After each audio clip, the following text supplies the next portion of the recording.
for Jonathan Taylor. There he goes again. 50, 40, down the far sideline. He might do it again. 10, 5, touchdown. I-N-D-Y. The Eastern Conference Championship has been captured by the Indiana Pacers. Alex Pillow wins the 109th Indianapolis 500. This is the Fan Morning Show with KB, JB, and Jeff. Good morning. You made it all the way to Thursday. That means another NFL week starts later on tonight. We'll talk about that. We'll also talk about the Indianapolis Colts and how healthy they might be against, I would say, a pretty crucial game on the road in Jacksonville coming up on Sunday afternoon. Good morning, everyone, and welcome into, I don't know, is it the last day of the year for attendance for Mark Dykton? Because I know you're going to be off tomorrow, you're going to be off Monday, and then off next Friday. How's this going to work? You'll see me when you see me. How about that? Wow. You take me in, you enjoy my presence, and then you light a candle when I'm not here. Is this how you speak with Ashley when she's mad at you? Is that how that goes? Sure. Yeah. If you want to, we can play that game. Sure. Yeah. You will miss me. You don't know it now, but you will. I said that to every girl, though. You'll be back for the first day of our debut in the brand new studios next Wednesday, right? I mean, that's the plan. Yeah. All of a sudden, we're up and moving, packing boxes and all that stuff. So the plan is next Wednesday. That's what we've been told. So I guess we'll see. I can't wait to just get a chair that is working. The sides on it work, the back on it works. Because what we've been dealing with over the last month or two, because we're moving and getting all brand new equipment and all brand new chairs, everything's great. So at this point in time, Kevin, anything that breaks here, they're like, everybody shrugs their shoulders like, you get some new ones in a week or two. No, I might not be working much the rest of the year. My goal is to have the chair that you're currently in be there when you arrive at the new studio, and there is no replacement. Oh, that will not be happening. Middle digit being thrown out as man, boss what right did I here say for to you Hot this Dykton. morning? Nothing. I'm like, wow. Can we? I know we can't move much. Can we move that chair? No, Jeff you're really not wants moving. it. He loves the posture it gives him. Tuesday Please. at the end of business, this chair is going to the dumpster. I'm taking it there. That's how that works. Over Mark's dead body. Yeah. Well, when we could take two things over to the dumpster, that's okay too. Good. Good morning, James. How you doing today? I'm doing good. I am kind of feeling for the Pacers because they had another historic performance against them last night. So they kind of went through it. IU basketball went down. I don't know how you feel about what was it, a court storming that we're calling it, at the barn last night. That was a little weird for me this early in the season. But, yeah, that was pretty much my night yesterday, just catching up on some Indiana professional and college hoops. Yeah, Kevin, I don't know that we're all surprised that the Pacers-Nuggets game kind of went the way it did. We can see that coming this year. How surprised were you with the Indiana-Minnesota game, though? Yeah, James, it's a great question. I don't know if the court storm says compliment to Indiana or shows you how bad Minnesota is That's what I'm this saying. season. I don't know how to feel about it, Kevin. You know me. I'm Team Storm after every game. Oh, yeah. But, yeah, that's a horrific loss. I don't need to hear from the crowd. The road in the Big Ten is vaunted and all of that. Yeah. No. That is a really, really bad loss. Indiana's favored by 10. We talked about it yesterday. Not to nerd out too much over those numbers, but it is a quad 3 loss if you want to look at it right now. Minnesota had lost 3 in a row. They lost to Santa Clara and San Francisco, among others there. So, yeah, I think, generally you have a question about Indiana's makeup this year.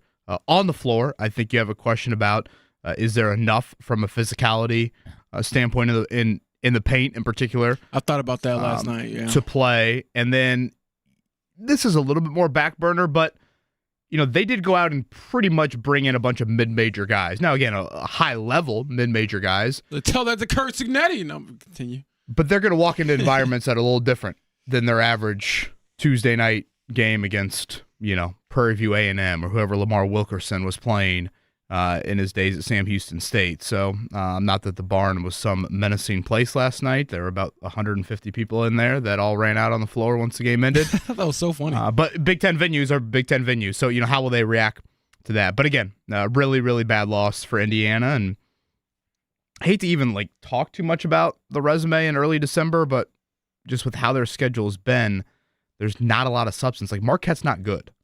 And Kansas State proved to just be a quad 3 win. So, Louisville on Saturday, Kentucky next Saturday.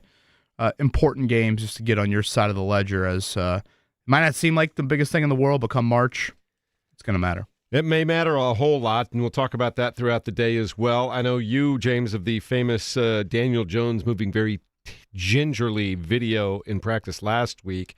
We're at practice yesterday. Did we see anything from Daniel Jones one way or the other that might give us an indication as to how he's moving this week? They had a walkthrough, so we didn't watch practice yesterday. So based off how he's moving in the locker room, he looked fine. Did get a kick out of talking to him about the 3D printed pad that he's wearing on his fibula, courtesy of his former college teammates, college roommates actually as well at Duke. So I don't know what your college roommates are up to, you guys, but mine I would never trust with something like that. Although I might. Like I said, my college roommate was a mechanical engineer, so he might be able to whip up something for me if I get in a bind like Daniel Jones. But I think one of mine had more parking tickets than college credits. But no, he seemed pretty excited to talk about that, and I do think that there is a part of him that's like, I just can't admit publicly whatever I'm really feeling, and so we'll never get to the bottom of that in actual real answers, but we'll see how he feels and what it looks like come Sunday down in Jacksonville. And then one last thing, I did see Sauce Gardner in the locker room yesterday. He was walking around, no boot, moving pretty well, a lot better than Sunday. So I would not expect him to play this upcoming Sunday against the Jaguars, but as far as his initial diagnosis of, hey, it's a calf injury, not something that's going to put you on IR, it's trending in the right direction. So that was good to see. Speaking of calf injuries, did you guys see what happened in Milwaukee last night? I did. Giannis Antetokounmpo goes down clutching the back of that leg. And again, like Sauce Gardner, they say they don't think they've ruled out, let's put it that way. They've ruled out an Achilles injury, but he has a strained calf. And I just don't remember these things happening at this clip. Maybe we're tuned into it right now, Kevin, but do you remember a time in which so many athletes from so many sports are having these calf injuries now? Yeah, it's a good question. Yeah, it does seem like we're at one of those stages right now. James Boyd, are you ready for the umbrella Sunday? Am I seeing a lot of rain in the forecast? Yeah, I want to say, do I even own an umbrella? My mom always tells me I should own an umbrella. We own one, and I never know where it's at. I'm just I never find it, and I'm like, I need it. I don't know where it is. Maybe I'm spoiled because I just got to make it from the car to the press box. And this year, going to Jacksonville every year, I kind of know where to go. But yeah, it should be a little rainy there. I know we asked Shane Steichen about it. He said it never really like rains all the way through. So maybe it'll be like a little bit in the beginning, a little bit at the end, whatever. But maybe it just adds to the weirdness of whatever this game might be. Daniel Jones, for what it's worth, was listed as a full participant in the walkthrough yesterday. I point that out because last week he was limited on a Wednesday. So, again, we'll see is this injury exactly getting better. Daniel Jones says it's getting better. Obviously, our eyes will, give a little bit of a better picture of that. Coming up on Sunday, Anthony Richardson update. We can provide that for you here in a little bit as well. And yeah, Pacers last night, man, Jamal Murray. Jamal Murray's one of those guys that I've always been like, is he good or is he really good? Depends on the night. I think he's really good because I feel like last year in the Olympics he was awful. Or 2 years ago, whenever that was. But he's also been really good in the playoffs for the Nuggets. I know. I think he's hurt, though. Like, he's either really good or he's hurt. And when he was playing with Team Canada, from reading everything, they say he wasn't 100%, and it was clear. But, yeah, I think that he's a guy who has a very unique career because if I'm not mistaken, he's never made an all-star team. Really?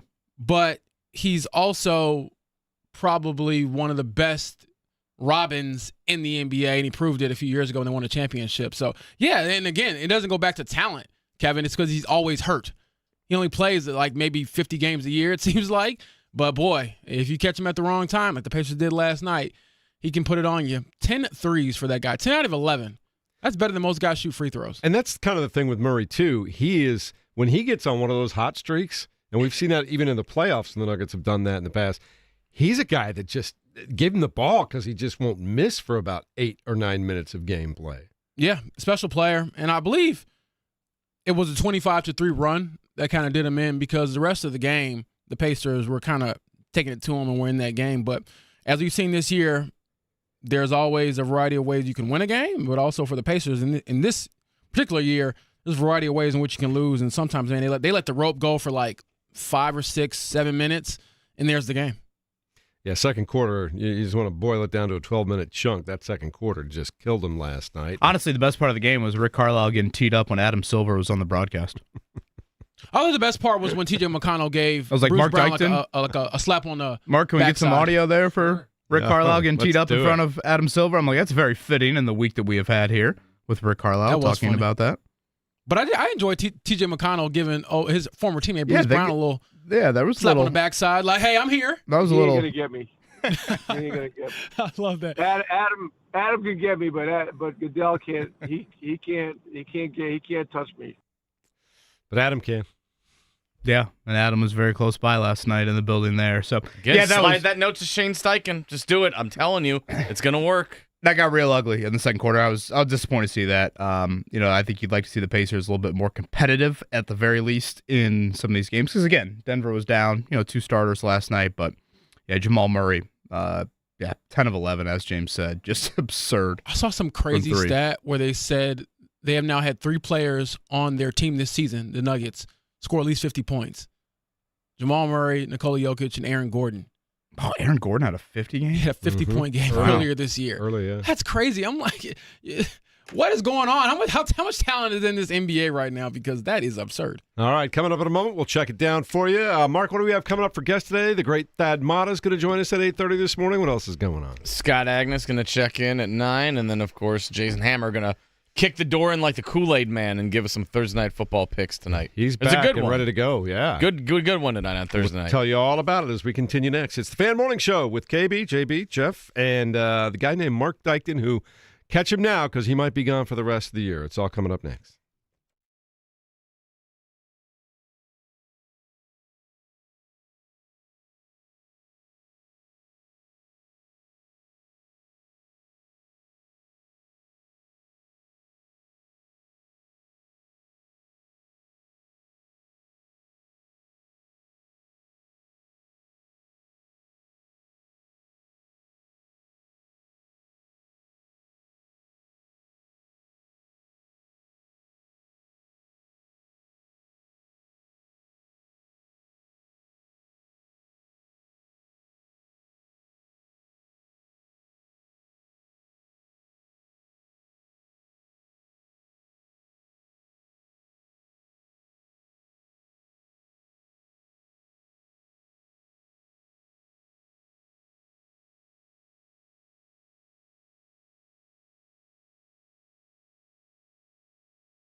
Down on 93.5 and 107.5 The Fan. Good morning. It's still a little bit cold, but we are traveling on either way. Football starts tonight. Another week of the NFL. Pretty good one. The Dallas Cowboys, the Detroit Lions. How interested are you, Mr. Chicago Bears NFC North fan? About the Packers? No, about the Lions tonight. Lions and Cowboys? Yeah. Not really. You don't Not care? really. One way or the other? No, I think You're an NFC North fan of every team in the I NFC am, North. but I'm also I I don't. mean, I he feel- wants every other team to lose. I was waiting for some hate, some Yeah, venom on a well, what's Thursday. going on here, Mark? He gave it all to me, apparently. I don't hate the Lions as much as the Packers and Vikings. I hate those teams a lot more. The Lions, you feel bad for them because they hadn't gotten the Super Bowl or anything like that. But I think it is a critical good game for both teams, the Cowboys and the Lions, because the Lions are kind of tailing off a little bit. Cowboys are kind of resurging, but boy, I don't know. I feel like a loss for either team tonight could be tough. Looks like a pretty fun game either way. It sets the stage for the rest of the week that we'll have the Indianapolis Colts taking on the Jacksonville Jaguars Sunday at 1 o'clock. On top of everything else, could this be a rainy, drizzly day, too, for the Colts? Yeah, weather looks a bit dicey down there in Jacksonville. So, yeah, something to keep an eye on. I would assume that favors Jonathan Taylor in the run game, but who knows? Jacksonville's run defense actually has been pretty good this season, so that was something to keep an eye on. How about, we'll have Jason Hammer, easy for me to say, join us at 9:30. The over-under tonight is 54.5 for Lions-Cowboys. That has got to be one of the highest we've had all year. And you got to love that the Browns-Titans over-under on Sunday. 38.5? What is it? No, it can't be that high. 33.5. Those might be the highest and the lowest we've had all season. First to score, safety wins. Myles Garrett against Jeffrey Simmons, is that what the game is, pretty much? Pretty much, I mean, yeah. at this point, if you're a Browns fan, you're just watching to see if Miles can get the sack record. Lions-Cowboys, first two teams out right now in the NFC. And the wild card has got some pretty good records there. So, yeah, to Mark's point, both those teams need to get something started here pretty quickly. When the schedule came out, you're probably like, ooh, Shedeur Sanders, Cam Ward. Now you're kind of like, can this game get canceled? I think Browns games just intrigue me because of Shedeur. Whether he plays good or bad, it's hilarious TV. Doesn't it almost feel like Stefanski's been forced to play him, too, by the folks upstairs? Not really, in my opinion. I mean, the quarterbacks in Cleveland stink, so why not give them a try? My favorite thing was that I opened The Athletic yesterday, and they had a 2026 NFL mock draft, and who was drafting a quarterback number 1 overall? The Cleveland Browns. I'm like, how many Lord. quarterbacks are they going to have? Fernando Mendoza, I want better for you. Yeah, I saw that, and I was like, oh, boy, Fernando. Maybe want to stay an extra year. So Colts and Jaguars Sunday afternoon at 1 o'clock. Our coverage starts at 10 a.m. with JMV and Matt and the gang, and we'll get you ready to go for a full day of football there. Speaking of a full day of football, you can watch football all day long Saturday. It'll culminate at 8 p.m. over at Lucas Oil Stadium as the number 2 Indiana Hoosiers take on the number 1 ranked Ohio State Buckeyes. Already starting to see all the social media memes show up. There's tends to be, I think Indiana's trying to build this up as a rivalry. Ohio State's trying to brush it off it's just next. It's time for Indiana to step up and announce themselves as some authority, James. You got a chance to. You've done it the last 2 years, really just kind of raising your middle finger to all things that are supposed to be college football. You've bucked every trend, and can that continue this upcoming Saturday in a huge matchup for your program in what is one of the biggest games in program history for sure? Those ticket prices are skyrocketing, by the way. Have you checked this morning? Yeah, it's north of 700, right? Mid 700s, yeah. So And this is just to get in. 400 would have been a the deal. cheapest ticket to get in the building is now north of 700. So we have risen about $300 since Monday. Yeah, I'm in trouble too because those above me have said, "Hey, can you find any tickets? I'm willing to buy them." I'm like, I've called everyone I know at every network I know, and they're like, "Yeah, those were gone a long time ago. It's just not happening." Just send them the Ticketmaster link next time. Mm-hmm. You do that to your bosses, And this right? is how you do it. All right. Oh, I think that's always a weird proposition. People ask, like, how do I get tickets? And I'm like, the same way other people do. Your bank account probably looks better than mine does. You probably got more connections. As I told you, my high school principal asked me if I can get him Taylor Swift tickets, and I was like, that will never happen. To be fair, I don't think this person had high expectations. They were just kind of throwing the line out there. So, all right, so that's going to be happening Saturday night over at Lucas Oil Stadium.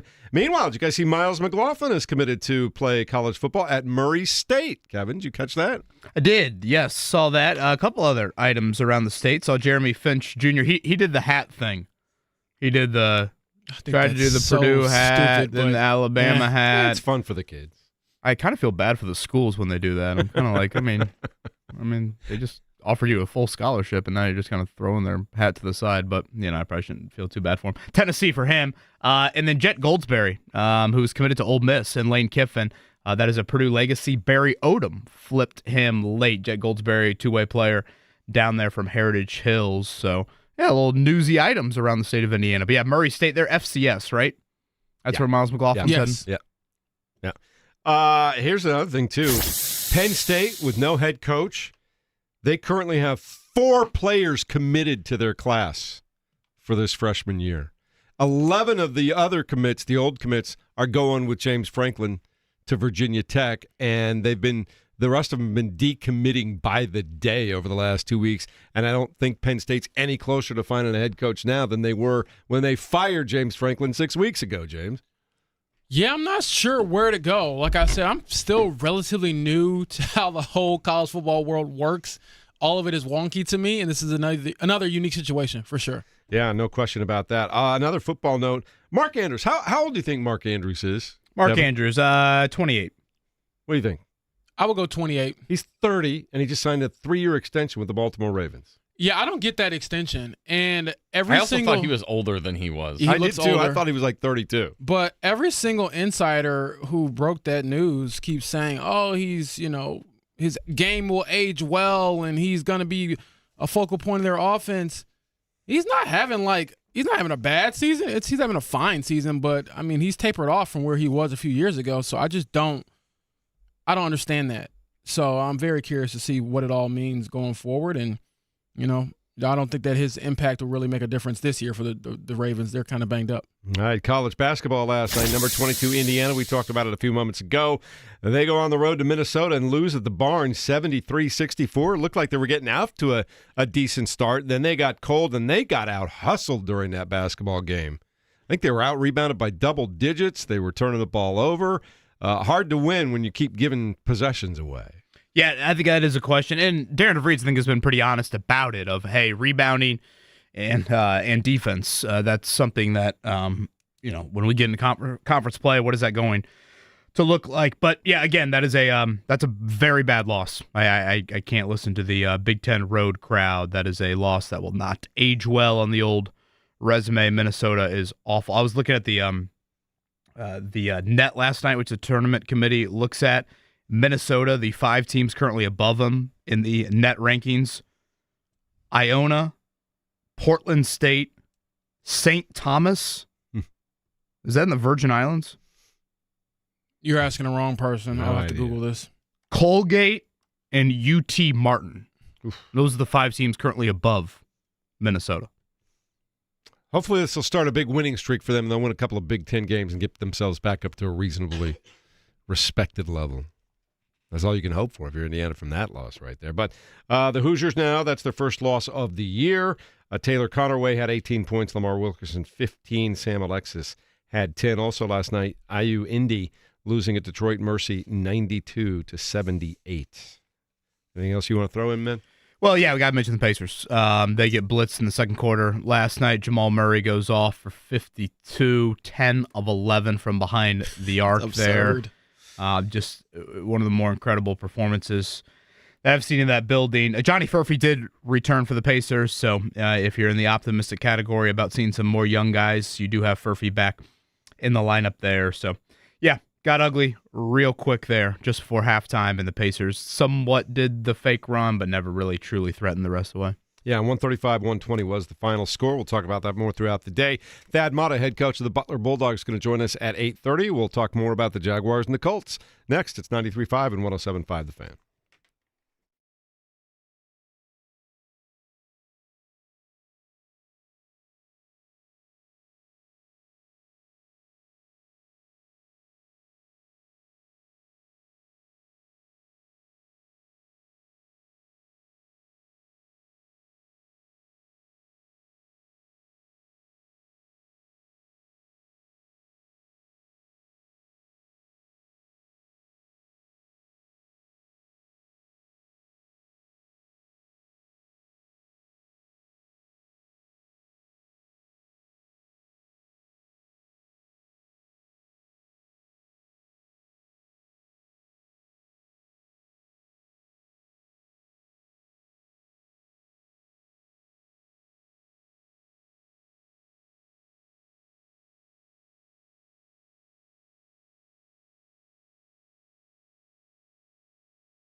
You're listening to the Fan Morning Show on Sports Radio 93.5 and 107.5 The Fan. Good morning and welcome into the Fan Morning Show. And I'm just curious, guys, now that we're here on Thursday and the Colts have had their walkthrough yesterday and now they have a brand new kicker and who knows what's going to happen against Jacksonville on Sunday. But have we taken a collective breath and we feel like maybe the Colts are going to take a collective breath and they can just go out and start to turn the clock back to what they did the first half of the season and maybe put Jacksonville back in its place? And I asked that question because I'm listening to John's show yesterday, and he's got one of the reporters on for the Jacksonville Jaguars who basically said he still doesn't believe in that football team, that they got a lot of issues still. So maybe they got their own issues going on, and the Colts can use that to go in there and break this 10-year losing streak, Kevin. You feel any better today than you did 24 hours ago, or no? Jaguars have had their issues every year going into this game, and they seem to be just fine. Yeah, I'm not really sold on Jacksonville at 8-4. I think I brought it up earlier in the week.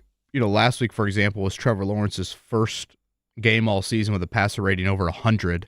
And just to put that into context, Daniel Jones has 9 such games this year. Now, having said that, to Mark's point, Trevor Lawrence has torched the Colts in the last 3 years. So I get that everyone say, oh, well, hey, that's just the hex of playing down there. Well, I mean, this is Lou Anarumo now and not Gus Bradley, so you would hope that you would see some improvements down there. One thing on paper that I think will be interesting to keep an eye on for Sunday, and, push the weather to the side for a second. James, if you look at it, Jacksonville is a very good run defense team. Their questions are more with their pass defense.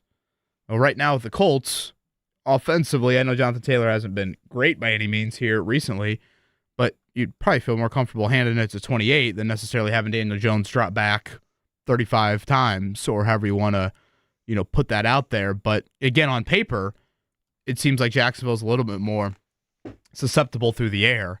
And we should probably point out, the Colts injury list isn't clean by any means, of course, but Jacksonville had some notable dudes on their injury report yesterday. Starting left tackle Walker Little is in concussion protocol. Their leading wideout, Parker Washington, did not practice yesterday. Trayvon Walker, the first overall pick from a few years ago, did not practice. And their top snap guy defensively, their starting safety. So, those are 4 notable. And I get it. The Colts will likely be without Buckner and Sauce Gardner. So Jacksonville also pretty banged up. Well, the Colts are just going to try to regroup. And you said you saw Sauce Gardner at least walking and not with a huge noticeable limp in the locker room yesterday. He's obviously not going to play this week. Do we have any other injury concerns or updates? Still nowhere near DeForest Buckner, right? Well, DeForest can't come back until next week. So that is the earliest he could come back. With Sauce, I saw him in the locker room, seemed to be pretty good spirits, but I know you wanted to give an update on Anthony Richardson, Kevin, that you teased earlier in the show. Yeah, so there were a couple different questions about Richardson, and James, you know this full well. In Shane Steichen lingo, I actually think there was some updates on Richardson, and when you think about the 3 injured guys right now, we talk about the most: Sauce Gardner, DeForest Buckner, Anthony Richardson. There have been, not definite, but there have been mentions of DeForest Buckner playing again this season, Sauce Gardner playing again here the next couple of weeks. We haven't got there with Anthony Richardson yet.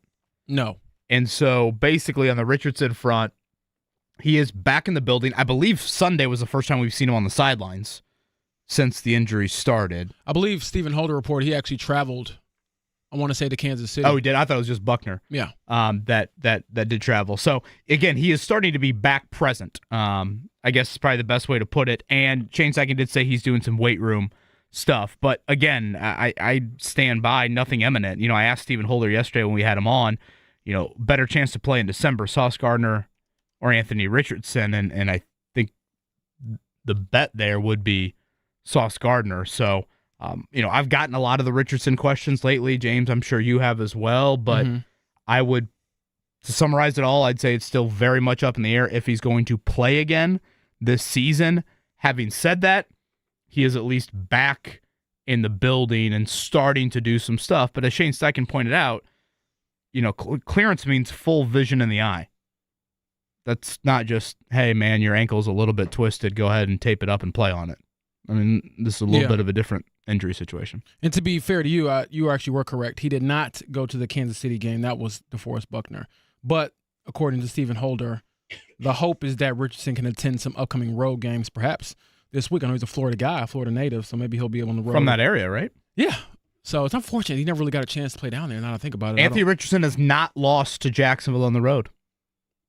Well, 8 Colts quarterbacks have lost to the Jags in this streak. Not Anthony Richardson. Lord, I don't know. I couldn't name all 8. I could probably give you 4 or 5. Oh, you could name all 8. I could not name all 8. No, I really could. See if we can come up between the two of us. Let's play the game. Andrew Luck, obviously. Right? That's one. Andrew Luck, Phillip Rivers. Carson Wentz. Joe Flacco, Gardner Minshew. Jacoby Brissett. How many is that? I'm trying to think. I got to go back to my notes, but you guys are on a roll. we get 6 of the 8 there? Yeah, I think that's 6 of the 8. Boy, I got to think of Scott Tolzien start down there at one point. I got to go back. I'm trying to think. You guys are missing Matt 2. Ryan. I do remember Matt Ryan. That's 7. You guys are missing 1. All right, so rattle off who we have so far. You got Wentz, Luck, Rivers, Flacco, Minshew, Brissett, and we've got Matt Ryan. Hasselbeck. Matt Hasselbeck. Wow. James, we talked about this in the media room yesterday. I'll never forget this game.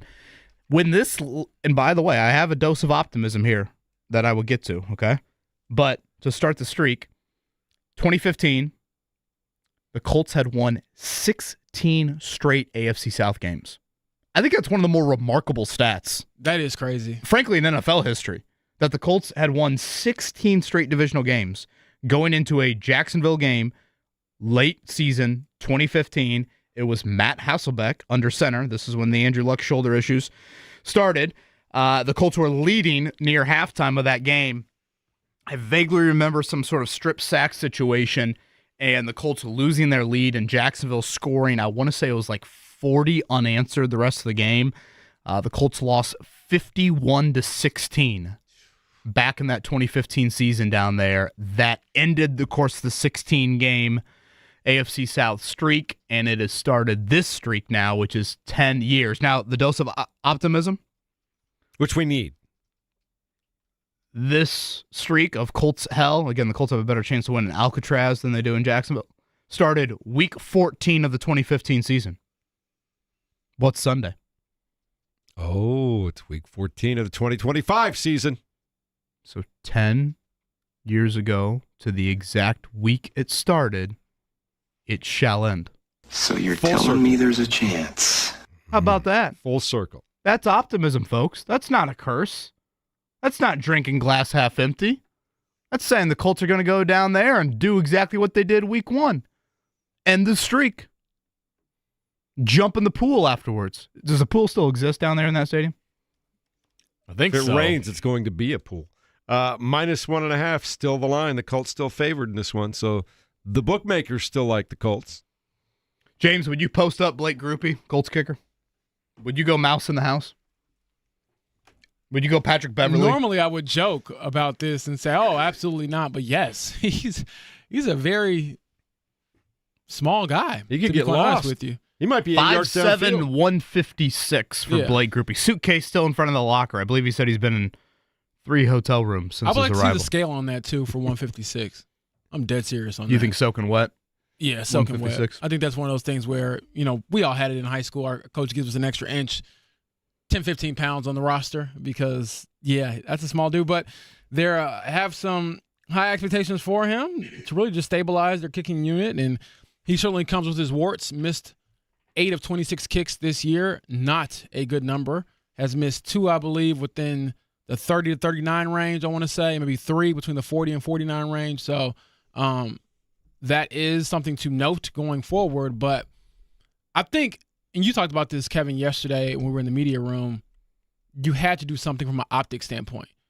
A guy can't keep missing point after attempts and you keep him around, especially because I don't know if it's just me, but from a psychological standpoint, I wonder how much that weighs on a team when you feel like you can't even make the chip shots, the gimmies. I think it's more, you can forgive a player more, even as a teammate, if he misses a field goal versus missing, like, dude, we just went all the way down here to score, and you just killed our entire vibe because you can't make the easiest kick you'll ever have. Yeah, and optically for sure, but then, again, numerically on Sunday, it obviously impacted you from having to get a touchdown late in the game.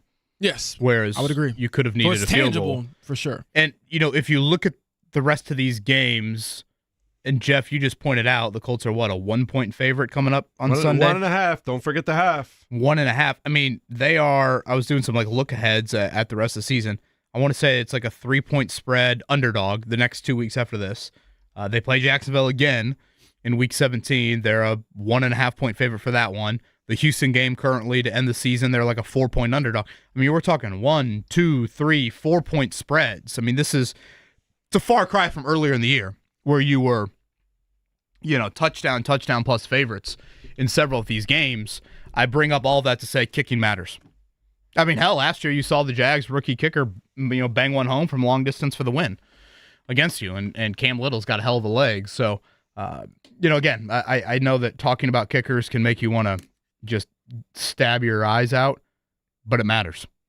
And the Colts situation right now, as scary as it is, it matters. How interesting! I said this yesterday, but how interesting would be if it comes down to a Blake Groupie field goal, 1-point difference to end the streak. And Mark Dykton putting his daughters on his shoulders at Disney World, Grover Stewart putting Blake Groupie on his shoulders and just carrying him back to Indianapolis. I'm just saying the pressure that he would feel, and maybe the organization would feel like we made a change of kicker, and now this guy could end the streak or extend it for another year. Would you sign up right now for a Blake Groupie 46-yard game winner to beat Jacksonville by 1 on Sunday? No. If I presented that paper in front of you and said, this could be the end result, 1 second on the clock, Rhodes, Sanchez, Groupie, 46 yards for the win, would you sign up for it? The question is, would you rather have that or Michael Badgley on a 46-yard attempt? He ain't on the team, so no. So no from James Boyd has made it very clear. The problem is if Michael Badgley was Jeff, on the would you team, sign up for that? Would you sign up for that? I would, because the problem if Michael Badgley was the kicker is that it would be a 4-point deficit at that point, not a 1-point deficit. Hey, Badgley kicked a game winner in Germany, right? That's true. I'm still more worried about Trevor Lawrence. You remember what he did last year in his one appearance against the Colts? Well, he's sliced and diced in the last 3 years. 28 of 34 for 371 yards, 2 touchdowns. He did throw 1 pick. They traded for Jacoby Myers from the Las Vegas Raiders. He's had 2 touchdowns, 1 in each of the last 2 weeks. He's been a pretty good player for him, so I wonder if that is the matchup that Charvarius Ward would draw. Yeah, so I guess to update everybody on where Jacksonville's at wideout-wise, Travis Hunter out for the year. Again, Parker Washington, their top pass catcher, actually right now, he is injured. He did not practice yesterday. The guy that I think strikes more fear in Colts fans based off last year was Brian Thomas Jr. Yeah, and he's regressed a lot. Right, Man. but as a rookie, I mean, he torched the Colts. Yeah, he had a great season. Remember that infamous play of Dallas Flowers trying to jump and tackle him on that deep? Yeah, I believe that was his last game for the Colts, too. Yeah, and that deep catch last year in the game down there. So, from a dynamic standpoint, you feel like Thomas Jr. would have a little bit more of that ability. But as you point out very accurately, he really hasn't done much. And I have him on my big fantasy team, and I'm frustrated. Yeah, I'm looking at the last 2 weeks. Jacoby Myers had 6 catches for 90 yards against the Titans and a touchdown. And then in an overtime win against the Cardinals, he had 4 catches, 50 yards, and a touchdown. So, again, he's a guy who can make some plays. And a veteran receiver, somebody who's had a pretty decent career so far, I would say. We worried about their running game at all? It's been okay. Yeah. Travis Etienne's had a nice and the guy that can scoot is Lawrence. I mean, he can definitely make some plays with his legs. So, yeah, I think you keep an eye out for that. What do you think Darren DeVries is feeling on this Thursday morning? Optimism that the visiting team or the home team felt so good about IU that they stormed the floor? I don't know if I can go optimism because that's a bad loss. And it really kind of unraveled in there in the second half for you. Should we have rules on the court storm? You have to be ranked above. IU is ranked, 22? You said you like court storm anytime. Well, yeah, I mean, I know I'm in the minority, and all the people that talk about the safety issues. I'm cool with it. As long as my only thing is when, you have the inevitable idiot fan that gets in the face of the opposing player. Yeah, you got to have security on point. Yeah, but if you're just rushing, if you're a reasonable person, you're rushing the court to genuinely actually enjoy the moment with your friends and, take some pictures or laugh or dance, whatever. TikTok. That's cool, yeah. But I just don't like it when you see that one person who probably had no athletic ability in their entire life run up to the best player on the opposing team and say, you stink or something like that. Like, you're just antagonizing them at that point. Seems like a shot at the lack of athleticism from some people in the student section. Yeah, I hate that. I'm not going to lie. I always think about that as an athlete. No, Illinois was garbage when I was in school. That was my senior year, I believe, was Brad Underwood's first season as head coach. So now that they're actually good again, and credit to him for rebuilding the program. But, yeah, I was there for, like, the start of all of that. You ever stormed the court, Kevin? Oh, I'm trying to think. Out of Crean, my first 3 years at Crean, 6, 9, and 12 with the 3 wins. Gosh, I feel like I did. I feel like it might have been against Illinois. Respect. Senior year, I wrote for the student newspaper. That was the Watt Shot year. They actually beat 3 top 5 teams that year. See, that's the one day I wouldn't want to be writing. I need to be down there enjoying the moment. That was a hell. I mean, that atmosphere was. I still remember that play. Incredible. What a moment.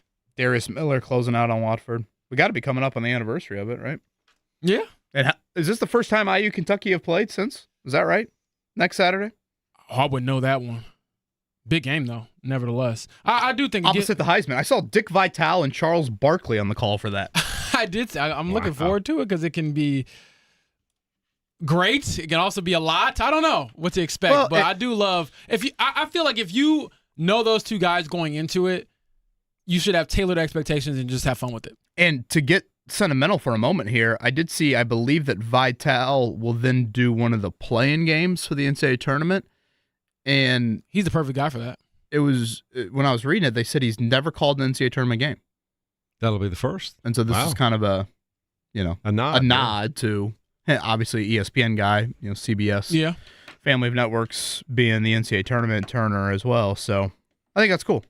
It's very cool. One thing I need to see from Indiana, though, is a little more effort on the boards. 40-25, they were out-rebounded on the road by Minnesota. 40-25. I do like the Florida transfer, Sam Alexis, but I do think there is a little bit of a blueprint of like, hey, if we can try and suffocate Tucker DeVries and Lamar Wilkerson as much as we can around the perimeter, let's just let Indiana try to play one-on-one in the post. And, yeah, I thought Minnesota, especially that first half, the second chance points were a really high number there, so. Bad loss. You can't play the old road Big Ten card, but, you get a great opportunity Saturday to help the resume, great opportunity next Saturday at Kentucky to help the resume. I think Louisville lost last night, did they not? Did not see. I'll go check. I thought it might have been their first loss of the year. While I'm checking that, though, I've been seeing a lot of people, even national outlets, pick up the fact that Don Fisher is going to get the chance to do the double dip on Saturday, get the Louisville-Indiana game at the Fieldhouse in the afternoon, then go over to the Big Ten championship game. I also happen to see the annual ranking of local broadcast teams for college football was put out on Awful Announcing. Fish and Buck are number 3 overall in the whole country. How about that? Well, I didn't know that they did radio team rankings. Yeah, every year Awful Announcing does that, and they have a bunch of people. They put How it in up the there world and can they people listen to vote. all that? It's voted on by people all over the country, but they get grades from their local listening fans. Got it. And some of those broadcast teams get really low grades from their fan base, but people love Fish and Buck, number 3. To that. Hell, they should be number 1. Yeah, I think in a lot of people's hearts Who's around number here, 1? they Ohio are. State's crew? I will go back and look Maybe that we up get in a second. hire Mark to go rip their cords out Saturday night over there at Lucas Oil. He looks like he's up to no good. Got the black T-shirt on. He's ready. Mm-hmm. That cheapest ticket, Mark, will you double check that for us? I believe I saw north of 700. 704 for a 600 level, and it looks like it's like the only 600 level. I'm sitting next to Jesus. I know. Is any of this cost getting me to the pearly gates, or what are we doing here? You might as well go binoculars from the top of the JW and watch through the window. Section 625, row 28. So you are way up there. You're touching the Lord right there. Yeah. 708 gets you in the door. I ask this in all seriousness. In the day and age of tickets being transferred from a mobile standpoint, do we still scalp? I don't even know how that works. I was going to say, that's a good question. Because I feel like there's no worse Wi-Fi in America than the Wi-Fi 200 feet outside of stadiums. Yeah. That is the God. And like you'll be walking into like Lucas Oil or something, you'll see the guys outside the convention center like, I need tickets. I'm like, how do you have? Who's giving those to you? I always feel like you're a scammer. So I'm now emailing you, and then is the Wi-Fi going to work? And can you transfer those like you transfer like contacts? You just hold your phones up next to each other like you do pictures? Boy, I don't know if I'm swapping contacts with a stranger there. Can you really do I'm that? talking about tickets though. If you got your tickets on your phone, can you just transfer them over to the phone next? You probably transfer your credit card number too, or something. This just reminds me of. Here's my Social Security. Here's my will. Here's everything else. This reminds me of every year when Bob Kravitz used to travel with the Athletic with us. We would go to a Nashville Predators game on that Saturday before they play the Titans. Man, to be a fly on the wall of that. I remember we were going one year and Bob got, I think it was me, him, and Alexa, maybe somebody else, tickets because he knew somebody that from that area. And we get to the freaking gate to go in, and he's like, I can't find the tickets. And I'm like, what are you talking about?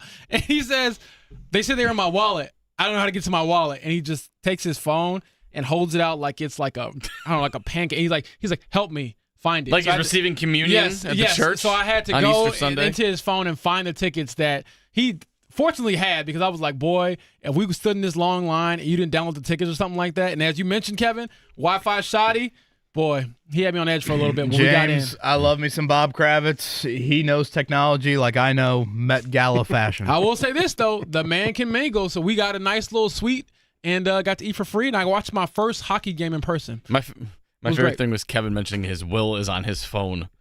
There's a QR code. See what Meemaw left me. Yeah, it should be in here somewhere. Yeah, scan that. By the way, the vase I always wanted. Give me a second. I think my Face ID isn't really clicking for me right now.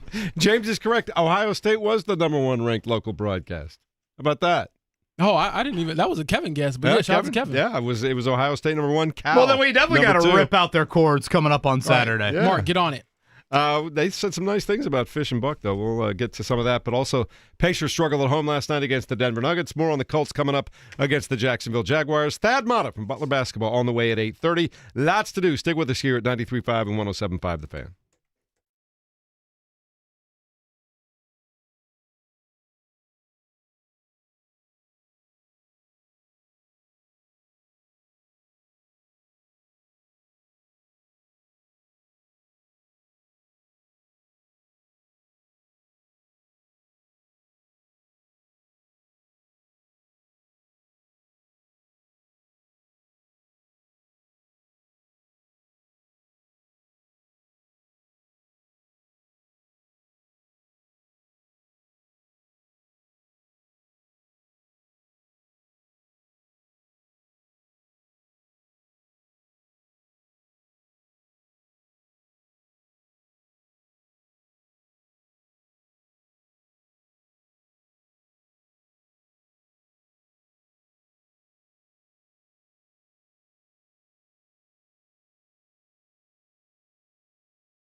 You're listening to the Fan Morning Show on Sports Radio 93.5 and 107.5 The Fan. There you go, Mark Dykton. Was that on your playlist for 2025? It was. I was just talking about Spotify Wrapped on a 2025 Spotify Wrapped. Kevin and I, unsurprisingly, had a lot of children's music on ours. What'd you say? Hakuna Matata? You were in the Wayback Machine on yours. Yeah, had a little Hakuna Matata action, some K-pop Demon Hunters. Yeah, same here. Some T-Swift action. Did have some Shabuzi on there. So, yeah. What was your top song of the year? I tried to get it. I think it was Good News from Shabuzi. Mine was Man Child. Can we get some Sabrina good news Carpenter. at some point here, Mark? Not like, it's sports good news. Sure. I love that song. The song? Yeah, Linkin Park was on mine for sure. You could see where like dad music kind of took over a little bit, but then the K-pop Demon Hunters, the Taylor Swift, Sabrina Carpenter was all there. And we had a few people tag us yesterday and having the Fan Morning Show as Look at one that. of There their we go. top Shout out to those podcasts. folks. So, Mark Dykton, thank you for executing those on a daily basis, and thank you to all of our listeners And out there. The new thing they added this year was your age range for music, and I was 42 years old. I'm like, okay, that's at least in the wheelhouse. I saw some people that were in their 30s, and they were like, you are a 62-year-old person listening to music. Like, what the heck? Yeah, I was 50. Is that too much Pink Houses from Mellencamp or something? Maybe. 'cause Probably. Mine was 59, and it said you listened to mostly stuff from the early 80s. Okay. Well, JMV's got to be in that same age range if she has Spotify then, too. That's got to be all him. Kevin, I know you listen to a lot of podcasts. I listened to 4,439 minutes of podcasts this year.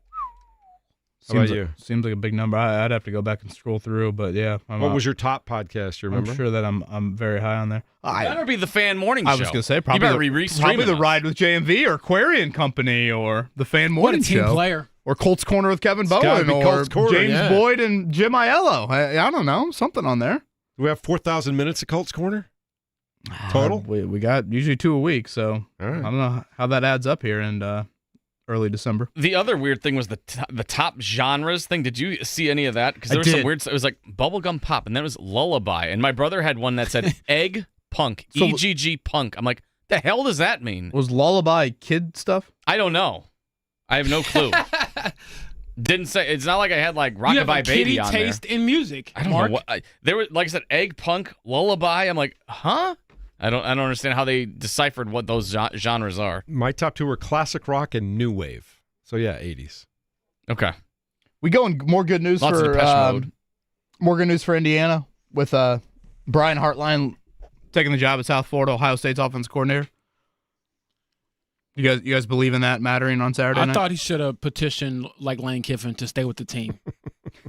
How about Lane Kiffin's players coming out and saying, all the defensive players especially, like, yeah, that's not what happened in that meeting. We didn't awesome. We didn't want him to stick around. I love it. I think I want Ole Miss to win it all. That would be funny. If it's not Indiana, Just that would be my players second. trolling yeah. Lane from the top of the podium in the national title game. We brought it up in the. Well, you want Indiana more than you want Notre Dame? Why do you have I do. bias in state here? I just like Indiana better than Notre Dame. Wow. There goes our Notre Dame listening audience. Why don't you want a tie in the national title game between the two? I don't think that doesn't happen. It's got to be a winner. It got to be a loser. Can you imagine if we get into the 2-point conversion offs for the national title? For Indiana and I'm Notre here for Dame? the chaos. I mean, I want video of you watching the game is what I want if that happens. the college football playoff here. I do think we're going to get to a point in time where this weekend will be the first round of the playoffs. And I think it could happen soon. As soon as we expand it to 16, right? So you get to 16. So that mean no buys? Yeah, it'd have to. So you just 16 it out, simply like a Sweet 16, and you got to win 4 from Yeah, there. because then you'd have like James Madison playing against Ohio State. I think I would like that because obviously Sunday's a huge NFL game here in our market. But if you could, I think, start the playoff a little bit earlier, I think you stay out of the crazy NFL, really stranglehold that they have on it as you get right around January. Because, when you get to the semifinal round, that's what, wild card weekend probably? Right around there. I mean, wild card weekend, I feel like people talk about it like it's their favorite weekend of the year, or the divisional round. I think it'd be nice if you could get, maybe first round. I don't know, maybe take 1 week off after the end of the regular season, then go first round. Then, second round would be kind of mid-December-ish. And, maybe you're deciding a national champion by whatever, January 5th, January 10th. I mean, now we got to go all the way to like January 20th. Seems so late. It wasn't that long ago when they had the 14 playoff and they had the semifinals. I remember the year it was specific to it, but it would be a Saturday in general. But I think the specific Saturday I was thinking about it was New Year's Eve, and it was just electric, those two that's college now the football quarterfinals. Games. Right, but I'm just saying, I remember that before. It felt like a championship day. Yeah, I kind of like the same day that the AFC and the NFC championship. Yeah, I kind of like to get back to that where maybe that is the semifinal night. Because just to remind everybody, the 19th and the 20th, that's a Friday and a Saturday, that is our opening round. Now, it looks like Indiana, I assume, will bypass that. They'll immediately go to the New Year's Eve games, which... again, those are neutral site games, and those will be either, I believe it's the 31st or the 1st. I think they divide up, games both those days. Remember last year we had the just tragic shooting in New Orleans? They had to push Notre Dame, Georgia. Yeah, it just didn't even feel to another day there. Football game, yeah, New Year's Eve, New Year's Day. That's where Indiana. There's no way they fall out of the bye, right? I can't imagine either team falls out of the bye. Yeah. Because Oregon's sitting right there, and it's like Indiana already won at Oregon. So because either way, if you're number one and you lose to number two, if Ohio State loses to Indiana, it's 1 losing to 2, or 2 losing to 1. Especially if it's a close game between the two. Well, yeah, close game. Game. It kind of just confirms what you're thinking, right? These are the two best teams in the country. Yeah. Of course, it's going to be close. It becomes a possibility if you get smoked. Really? I do think that. To fall that far? If you get run, but is it Oregon? I mean, I got to look at the rankings. I thought Oregon was like 5 or 6. You can't drop Indiana behind Oregon. Indiana, which I don't think is possible, but like if you get blitzed and you lose by like 30 plus or something like that, I do think they would actually have that conversation. Yes, I think that they would do. I'm not saying it's right, but I don't put anything past the committee just because what have they done that ever makes sense? That's my only argument there. That actually is a smart argument, but I don't see Indiana dropping behind Oregon. No way. I did see Notre Dame drop a spot in the rankings after boat racing somebody. That's how that committee works, Kevin. Well, you already heard me rant and rave about it yesterday. Had me tweeting at Ian Rappaport because I was so fired up. Did he tweet back? No. He did not? No. Just checking. Indiana Pacers last night at home. Started off well, pretty decent first quarter, and then the second quarter, just everything cratered. And then we had Murray going off for 52 points, James. 10 of 11 from three-point range for the Nuggets last night. Yeah, he was pretty special last night, and he was particularly special in that fourth quarter. Scored 18 points, only missed 1 shot in the fourth quarter. Just an unbelievable performance from him. And I felt like, again, as you pointed out, Jeff, that second quarter got outscored 39-20. There's your game. Because if you look at the other quarters in the game, you're right there. So we talked about it with Rick Carlisle some, Kevin, but the defensive slippage we've seen in the last couple of games, not conducive to winning. Yeah, and yes, I would agree with that. I would say watching the second quarter last night, I actually thought it was – they scored 20 in the second quarter. Yes. That is obviously an egregious number. I thought it was some just ugly, ugly offense that led to Denver getting some really easy baskets on the other end. I thought that contributed to the push. So, yes, I don't want to ignore the defense by any means, but I made this analogy a few weeks ago. It's probably a poor one, but at times last year you watch the Pacers offense, and it's like watching, a beautiful restart at the Indy 500. Just speed and precision and execution. And now I watch the Pacers offense, and I feel like I'm watching Jeff's son go around the Carmel roundabouts right now. Just slow and He's herky you're not and lying jerky. right now. And, yeah, it's a total 180. So your son needs his caliber. He needs your boy. He just needs minutes. Holla at JB. I'll get him right. He'll T.J. be McConnell wheeling back. dealing. Back last night, fine. And he was back being T.J. McConnell. He had a little energy. feistiness to him last night. I thought he actually played really well off the bench, which is typical of T.J. McConnell, but just not enough to sustain themselves in the second quarter, and it bled over to the overall outcome of the game. Yeah, it did. The Pacers playback presented by C&J Water, the official water treatment partner of the Indiana Pacers, cnjwater.com. So they try to put that one behind them again now. It's the Nuggets after all, and Jokic and Murray has an historic night, whatever. Now they move on to play the Chicago Bulls coming up tomorrow night in Chicago. this is a game they have a chance to win here, James. I like this one. Run that back again. I like the fact that they're playing Chicago tomorrow. I think they got a shot to win this game.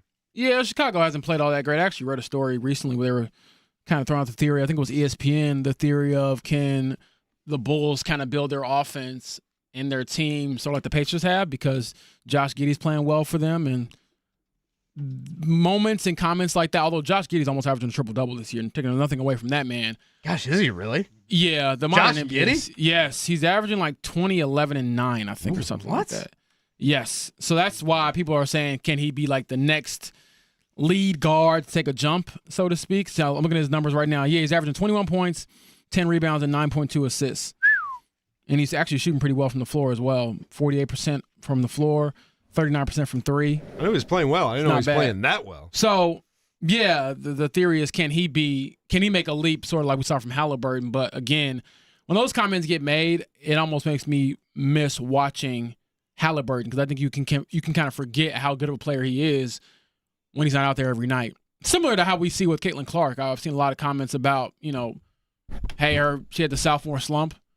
When she's healthy, did you forget how she looked?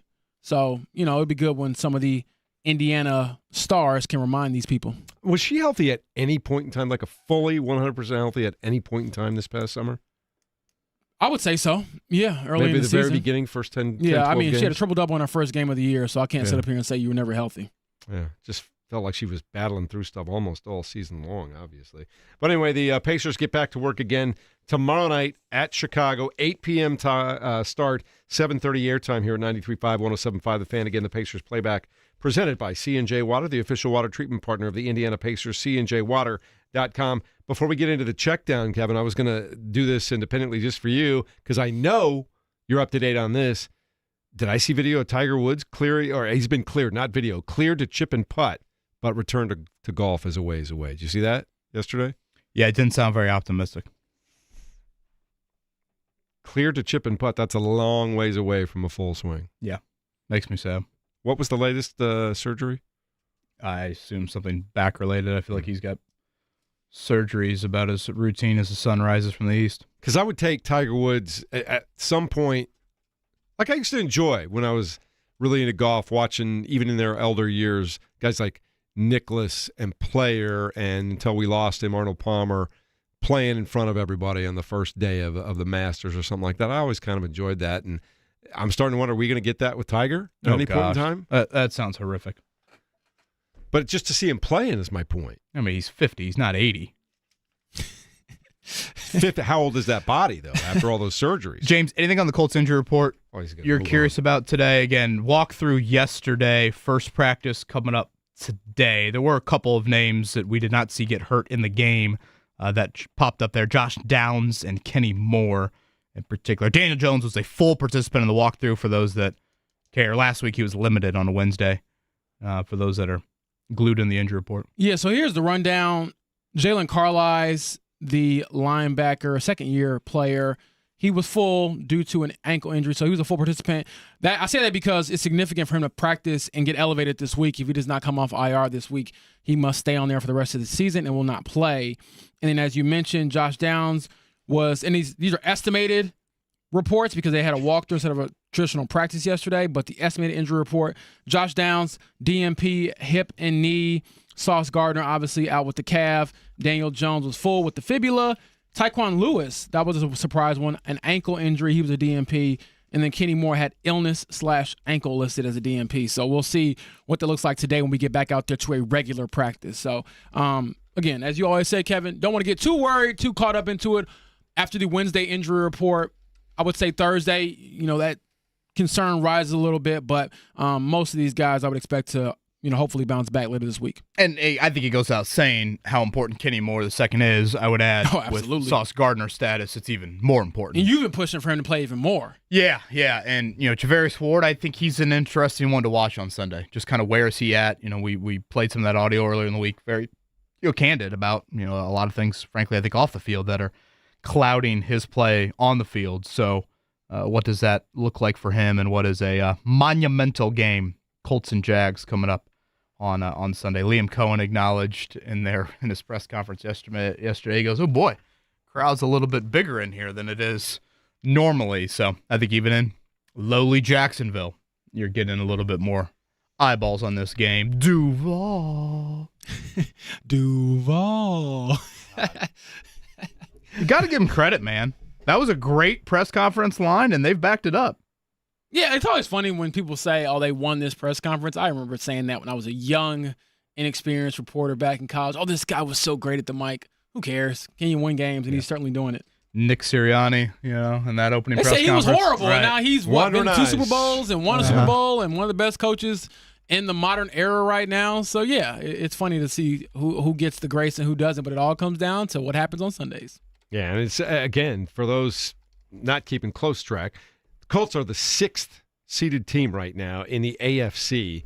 Not too long ago, they were number 1, and they are there's a lot of traffic there right now, too. The Chargers are 8-4, just ahead of the Colts, believe it or not, even though there's head-to-head there. Both are 8-4. The Bills are 8-4. Houston 7-5. Pittsburgh 6-6. Kansas City 6-6. That's kind of the group that they're fighting for a final few playoff berths. But they win this game, that changes things quite a bit. Well, if you win, you're the 3 seed. Yeah, well, you're right back in control of the division, though, too. Right. That's what I like. So, again, it is a very crowded AFC South, and you're a Chiefs fan Sunday night, by the way. Chiefs-Texans, Sunday Night Football. All right, so let's check it down, Mark Dykton. The Morning Checkdown on 93.5 and 107.5 The Fan. It's all leading up to that game on Sunday afternoon in Jacksonville. Duval, is that what you were saying, Kevin? Mark Dykton? Oh, I thought you were going to say. I like it better when you say it. Gosh. I like it better when you say it. Mark over there looking at random pictures. I wish. Colts and Jaguars. Trying to get the last week of this clear work that search internet. history, young man. Thank God there's not like an Instagram, like Spotify rap version, because, oh boy. Duval. That would end a lot of relationships, I think. Oh, look at your most liked pictures. Let me sign out of my account real quick. Yeah. Colts and Jags, Sunday, 1 o'clock. You'll listen to it live right here at 93.5, 107.5 The Fan.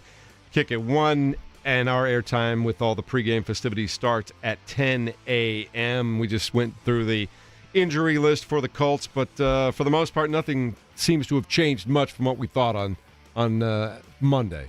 Nah, not really. Again, I don't get too much fear when it comes to the injury report until we get to today and tomorrow and seeing who's in or out. But, hey, maybe some maintenance, got off their feet yesterday. Maybe that'll help some of these guys feel a little bit better going into what is now the biggest game of the year. I feel like I'm going to keep saying that every single week for this team. All right. Also, one NFL game tonight, Thursday Night Football. The 7-5 Detroit Lions against the 6-5-1 Dallas Cowboys. What did you say the over/under for this game was? 54, I believe 54.5. So we got a couple big ones. Bills, Bengals. Also, Mark, this is a great slate this week. Settle down just a little bit. Yeah, that's a good one. Really, really good slate. It's balanced out nicely, too, in the various windows. So very, very good Week 14 slate of games, which, again, obviously we've got an appointment television for college football Saturday, but pretty good with a little lighter, of course, on the college football side. In college basketball, just to remind everybody, CBS, Purdue, Iowa State will lead into IU Louisville. So you'll go CBS there. I assume Tyrese Halliburton will make an appearance there in Mackey to watch his Cyclones. A very good Iowa State team here this season. And then, of course, you got Indiana and Louisville. Louisville did lose last night to Calipari and Arkansas. Indiana also lost to Minnesota up at the barn, 73-64, the final score there. They were out-rebounded 40-25, and really that was kind of the difference in the basketball game. Yeah, it's an awful loss. I know we can, and I get it, conference play on the road can be difficult, but Minnesota is booty. They ain't good. I think I mentioned it earlier in the show. Currently, right now in the net rankings, Minnesota is around these 5 schools: Iona, Portland State, St. Thomas, Colgate, and UT Martin. You guys use Colgate, or are you more Crest? I think I'm a Colgate Was it guy Colgate at the this moment. morning? Yeah, that's what's there this morning. You're saying it's a booty barn up there in Minnesota? You like that? Whoa. That sounds like a hell of a place to knock on the back door of, but Excuse me? yeah, something along those lines. That'll be a bad loss in the resume. Can you make sure the warts are, just on the butt for nobody to see? Yeah, what Kevin said. Was that me describing the kicker? I think so. Yeah, I think that's what it was. You said the word butt, I just clipped it immediately. I don't know the context. Yeah, maybe on the other side we can get into Blake Groupie's warts and where are they on his body. In the meantime, we'll tell you that the Indiana Pacers lost at home last night, 135-120 to the Denver Nuggets. Jamal Murray had 52 points. Second time this year, James, he's gone for over 50 points. Yeah, and the third different player for the Nuggets to score 50 points this year. He joins Nikola Jokic and Aaron Gordon, who had a 50 ball back, I want to say, towards the beginning of the season. So, yeah, good team and a bad second quarter for the Pacers. They did hold Jokic to less than a triple-double, though. Only had 8 rebounds last night to go with his 24 points and 13 assists. They got that going for Gold them, star for them. Yeah, there you go. Again, they will play tomorrow night in Chicago against the Bulls. That one tips off at 8. You can listen to it live, 93.5, 107.5 The Fan, right here, beginning at 7:30. We can also let you know that Giannis Antetokounmpo, sidelined day-to-day at this point in time with a strained calf, went down grasping on the foot. Can you imagine in Milwaukee, everybody watching Giannis go down on the floor and grabbing back to the lower part of his calf? Yeah, it was scary watching that. And honestly, whenever I see these types of injuries, especially the superstars, it reminds me of how delicate your championship opportunities are. For example, the Bucks won it back in, 2021? They haven't – I don't even know if they've won a playoff series since then. And they had one of the best players of all time. So when you get there, obviously you want to try to capitalize on it. The Pacers got there, didn't win it all, and we're hoping they can get back there in the future. But it's tough, man. You just never know what the future holds. So hopefully Giannis doesn't have an Achilles injury and he can just get better. But, man, he tends to get hurt, I would say, on an annual basis when it comes to his lower extremities. And that was hours after Shams reported that they were having discussions with the Bucks and Giannis about his future and stuff. Too. So that's weird. Like we soft launching a new team you want to go to. It's like, hey, baby, I'm thinking about, looking elsewhere, but just stay right here, just in case I want to come back to you. Don't go anywhere. I just need to do some fishing. Yeah. All right. We'll also let you know, if you missed it earlier in the last hour, Miles McLaughlin, who people were watching to see if he could become the all-time rushing leader for anyone ever in the history of high school football, came up just short of that, but also set a bunch of Indiana records and was fun to watch. He is committed to Murray State, going to be a racer next year. It's fun to see him go play college football, so we like that. Yeah, I was kind of hoping he'd stay in state, but yeah, shout out to Miles McLaughlin and congrats. Signing day, I know, is a really special day for so many high school athletes out there. So cool to see that yesterday. A couple other football notes in state. Jet Goldsberry, I think some Purdue fans will remember that name, flipped to the Boilers, was an Ole Miss commit. Quarterback, safety, a dual sport player, both sides of the ball there. So a nice little flip there from Barry Odom. Jeremy Finch Jr., that makes me feel old. Gosh, his dad was incredible at Warren Central. He switched to Tennessee. He did the little hat thing with Purdue and Alabama. He switched there to Tennessee. And I saw Indiana signed a class, top 30-ish, and Notre Dame signed a pretty consensus top 5 class. 0 decommits from the Notre Dame class. How rare is that in today's world? Marcus Freeman, getting it done up there. Relationship building for Marcus Freeman. I like now it. He needs to create relationships with that SEC committee chair. I must say, Marcus Freeman has great hair dye. I always look at his hair, and I'm like, boy, if I threw a bucket of water on that thing, would that stay as dark? Handsome fella, though. All right.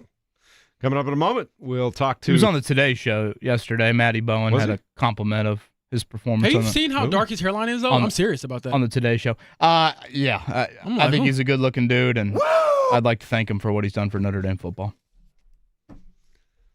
I don't even know where to go with this now. We had him on the show, Mark, didn't we, a couple years back? I believe so, yeah. Is that when he was doing the rev-up thing at the Pacer game? Mm-hmm. No disrespect, Marcus. I'm just jealous. You're a very handsome guy. He was at wrestling, too, which warmed my heart. So, shout out to Marcus Freeman. I think his son. Everybody loves Marcus Freeman. His son was a part of the signing day, I believe, to Cornell, I want to say. His son committed to Cornell for wrestling. So, shout out to the Big Red. All right, and coming up next, Thad Matta. He's the head basketball coach for the Butler Bulldogs. He'll stop by and tell us how things are going, and so far, so good over there at Hinkle Fieldhouse. It's coming up next, 93.5, 107.5 The Fan.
You're listening to the Fan Morning Show on Sports Radio 93.5 and 107.5 The Fan.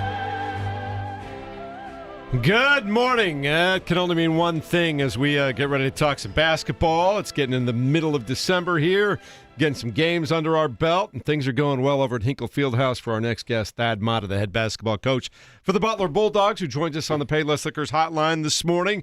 Coach, I would think so far so good. You're pretty pleased with the development of this team. Good morning, and how are things going over there for you? Pretty good. We're like you said, I'm pleased with the development we're making. I still think we've got a long way to go, but I think every team's like that, every coach is like that, we've got a heck of a stretch coming up here, starting Saturday with Boise State, a really, really good team, and our thing is we tell our guys, we just want to be better today than we were yesterday, and so far this group has had a tremendous work ethic, and we had a little bit of a quick prep for Saturday's game. They haven't played for probably a week and a half since Maui. And, just got to keep coaching, teaching, and doing the best we can to get our guys the best they can be to play together. And I think, we're starting to cut down on more of our mental mistakes. I'm never going to be completely satisfied with that, but I don't know, we're competing, and that's a good thing. Thad, when you look at Finley Bizjack, and I was actually watching some of his highlights the other day, how long did it take you to be okay with that jump skip pass he does? It's kind of like a wrap around the head. It's hard to describe, but it looks fancy, and it's pretty effective, but is there a part of you that's like, hold on, relax, just be basic? Well, if you remember, we finally got Finn to stop jumping on the bait or jumping out of bounds and throwing it to the other team his first year and a half here. And so as long as he's completing that pass that you're talking about, I'm perfectly fine with it. But I'll say this about Finley. He's a little bit of a risk taker, and I like that. I like guys that, and I don't want a whole team full of them, that's for sure. But I think that a lot of the things he does is calculated. But against Eastern Michigan the other night, and we talked about it with him, he had 2 turnovers where he left his feet and turned it over. And Finn wants to. He's a perfectionist. He wants to play perfect every time, and he's a very, very coachable kid. But I like the way that he's attacking right now on offense and defense. He's playing great defense. Absolutely, yeah. He's definitely someone I just feel like you want to probably coach that down a little bit instead of coach it up as far as the aggressiveness and the creativity. And then looking at his overall numbers, what do you think has led to him being not only a better scorer this year, probably more opportunity, granted, but also the efficiency? Because he's not, averaging 19 on 22 shots. I mean, he's been a very efficient player this year. Well, he can really, really shoot the ball, and he's so diligent in terms of how hard he works on his game. And as I said, I think last week, things are starting to slow down for him a little bit, just in terms of reading defenses and reading situations, and that's the development you hope all your players eventually make. And but no, he is. He's playing very efficiently right now, and his percentages are high, and we need that with him right now. Nice start to the year for the Butler Bulldogs. Thad Matta with us here on the Payless Liquors hotline. As he said, Boise State coming up on Saturday. Red Panda in the building at Hinkle Fieldhouse Saturday afternoon. Hey, can I tell you guys a great story about yes. that? When I was retired, I was going to Butler games. I never knew that they did halftime shows. I never knew that they did stuff at timeouts, like putting a golf ball or running around a baseball bat and trying to make a layup. And so I didn't know that. I was always busy. And so this lady comes out on a unicycle or whatever it's called, and I'm like, what is going on? And my wife says, watch it, she's going to throw these balls up, and she never drops. I've seen this for years. And it was the first time ever, I guess she had dropped them. And she dropped 2 of them or something. And my friends and I, we still laugh about it because I'd never seen it before. That's one of the coolest things I've ever seen, though, that lady doing that. She's a top 5 athlete of our generation, Coach. Oh, without a doubt. I mean, you think about the coordination you have to have, the concentration. I mean, that's big time. Hey, the bright lights of Hinkle get to everybody here, and you're hoping it gets to the road team coming up on Saturday. I want to go back to Tuesday night. Mark, our great producer, played a little Western music for you on the lead-in. That got a little Western chippiness on Tuesday night, did it not? It really did. It really did. In fact, my daughter and I were talking after the game. We're going to get a player ejected every game to get the crowd going. Our crowd got into that game after that thing happened, and no, that was a kind of electrified Hinkle, which hopefully will continue. And but no, that was a rough, physical, loose balls scrapping, and Eastern Michigan was playing really hard as well. Any update on the ankle injury with Jalen Jackson? No, we're still waiting. I mean, he's out. He's still in the boot, and we don't know yet. Hopefully we're going to know something here. But he has not practiced, so we definitely miss him. There's no question about that. I like that. Get back to that chippiness the other night. There was a quote in the Indy Star from Finley Bizjack who said, "We had a media timeout, and I told everyone this is a bar fight." Do you remember that moment? I don't think I was in there yet, but I like that. I like that, and it's kind of what it turned into, just with the physicality. There's no question about it. So what do we need to get done here as a team between now and really the full-on start of conference play in a couple of weeks? Like, what do you want to get accomplished here? Well, I want to continue to develop our offense and just continue to get our flow better. And I think we got to get the ball moving quicker, and we got to cut harder. I think defensively continuing to know the coverages that we're in, and which are ever changing. It depends on who we have in the game, who they have in the game, and just alleviating some of the mental mistakes, and which is it's playing games. It's teaching, coaching, and film. We had a long film session yesterday, and just trying to continue to play better basketball, sounder basketball, and doing all the fundamental things. And I tell the guys every day, we can't take a step forward, take two steps backwards. We gotta keep moving forward, and these guys have been good with that. Thad, one more from me. Stink Robinson, I remember watching him at Lawrence North throughout the years, a very talented player. How have you seen him just develop and grow more and more when it comes to the college game? It's amazing because with Jalen out this summer, and we've talked about his staff, he's gotten a lot of reps, and now he's moved into the starting lineup, and he's probably playing more than most freshmen have the opportunity to. And Xavier's a guy that he wants to please, he wants to do things, and I see his development. He just continues to grow, and one of the things that we got to get him to do is he leads us in fouls right now, and he's picking up a couple fouls a game that he probably doesn't need to, but I think you're just going to continue to see him get better and better and better. Coach, as always, thanks for joining us during the course of the week. We look forward to seeing how you do this weekend against Boise State, and we'll do it again next week. Have fun. All right, sounds good, guys. Thanks. There you go. There's Thad Matta. He's got to be happy with where this team has come this early part of the season. I think they played pretty well. Yeah, great start. Great start for Butler. And again, if they can beat Boise on Saturday, Boise's kind of been a fringe NCAA tournament team in recent years. And then Northwestern, they've got coming up 2 Saturdays. That's that Indy Classic, Purdue and Auburn, and then Butler Northwestern. I mean, that's a really strong non-conference resume for Butler, which would be great for them. I loved his description of Red Panda. Can you imagine? Just the first time all of a sudden you're now sitting in seats at a sporting event. You didn't even know the Red Panda existed. Next thing you know, she's on a unicycle flipping bulls. And the bright lights got her. Maybe she should do the tape measure. Maybe she should do Hoosiers tonight walking in there. Or Saturday walking in there. I'm just glad she's back. He's back. Yeah, that's the big thing. She looks healthy. Wait till Coach sees Quick Change. He'll be Quick like, Change, whoa, very good. That's incredible. I've always thought that Simon Says guy is really good as well. He's good. I'm also a sucker for the any of the dogs that go chase down the Frisbees. I'm good with that, too. What about the jump ropers from Cincinnati? What are them? The firecrackers? Impressive, but I could take it or leave them. No, I'm saying they're impressive, but I'm just saying fired here. In terms of halftime shows They're I want to scrubs. see. I don't ever want them on the floor again. It's about halftime shows I want to see. That's all. Breaking some 10-year-old girls' hearts out of Cincinnati here. Hey, you're stepping into the big time now. Let's go. Bring the mascots out to do like the dunks on the trampolines. Give me that all day, every day. You Pacers Power Pack guy? I like those guys. I do. I like movement, athleticism. I always got queasy when that guy at the Pacer game kept on stacking the chairs on top of each other. Yeah. Kept on going up there. That'll I'm like, if that you're waiting for something terrible to happen. I'm like, if he falls, it's Rick Carlisle saying it's fun while it lasted, right? I always wonder how you figure out you're good at that. Let me see if I can stand on these chairs at 40 feet. That is true. Probably a lot of broken bones along the way, I would imagine. And those big acts, they're on tour all year long. Colleges and NBA, how much does Red Panda make week. a halftime?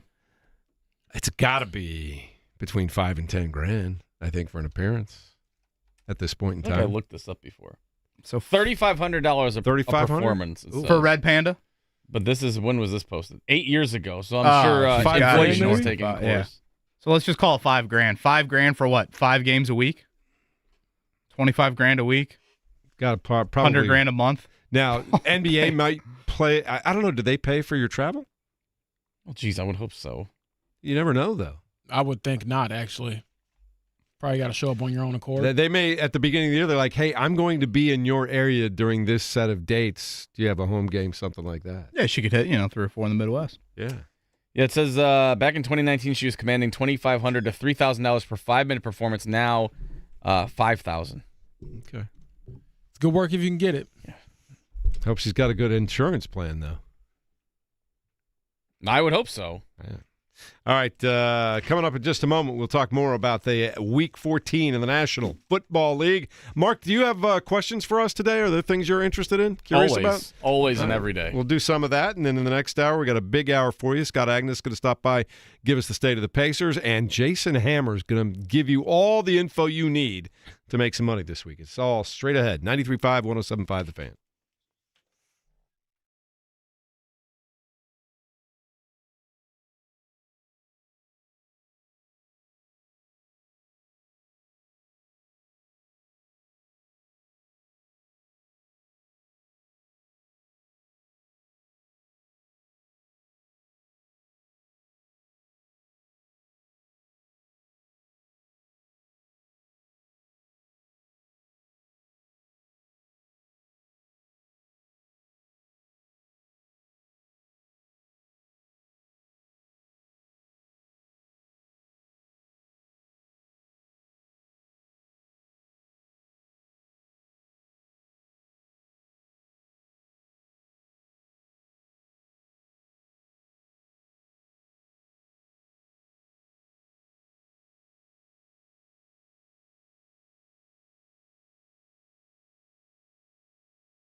You're listening to the Fan Morning Show on Sports Radio 93.5 and 107.5 The Fan. I love the fact that Indianapolis, Indiana is locally and nationally the focal point of college football this weekend. Locally, obviously, we love Indiana. We love talking about the Hoosiers. They're making their way through the world, so to speak, and they're putting their imprint on it with Curt Cignetti. But nationally, this is the biggest game of the week. Conference championship game. Indiana, Ohio State, number 1 versus number 2.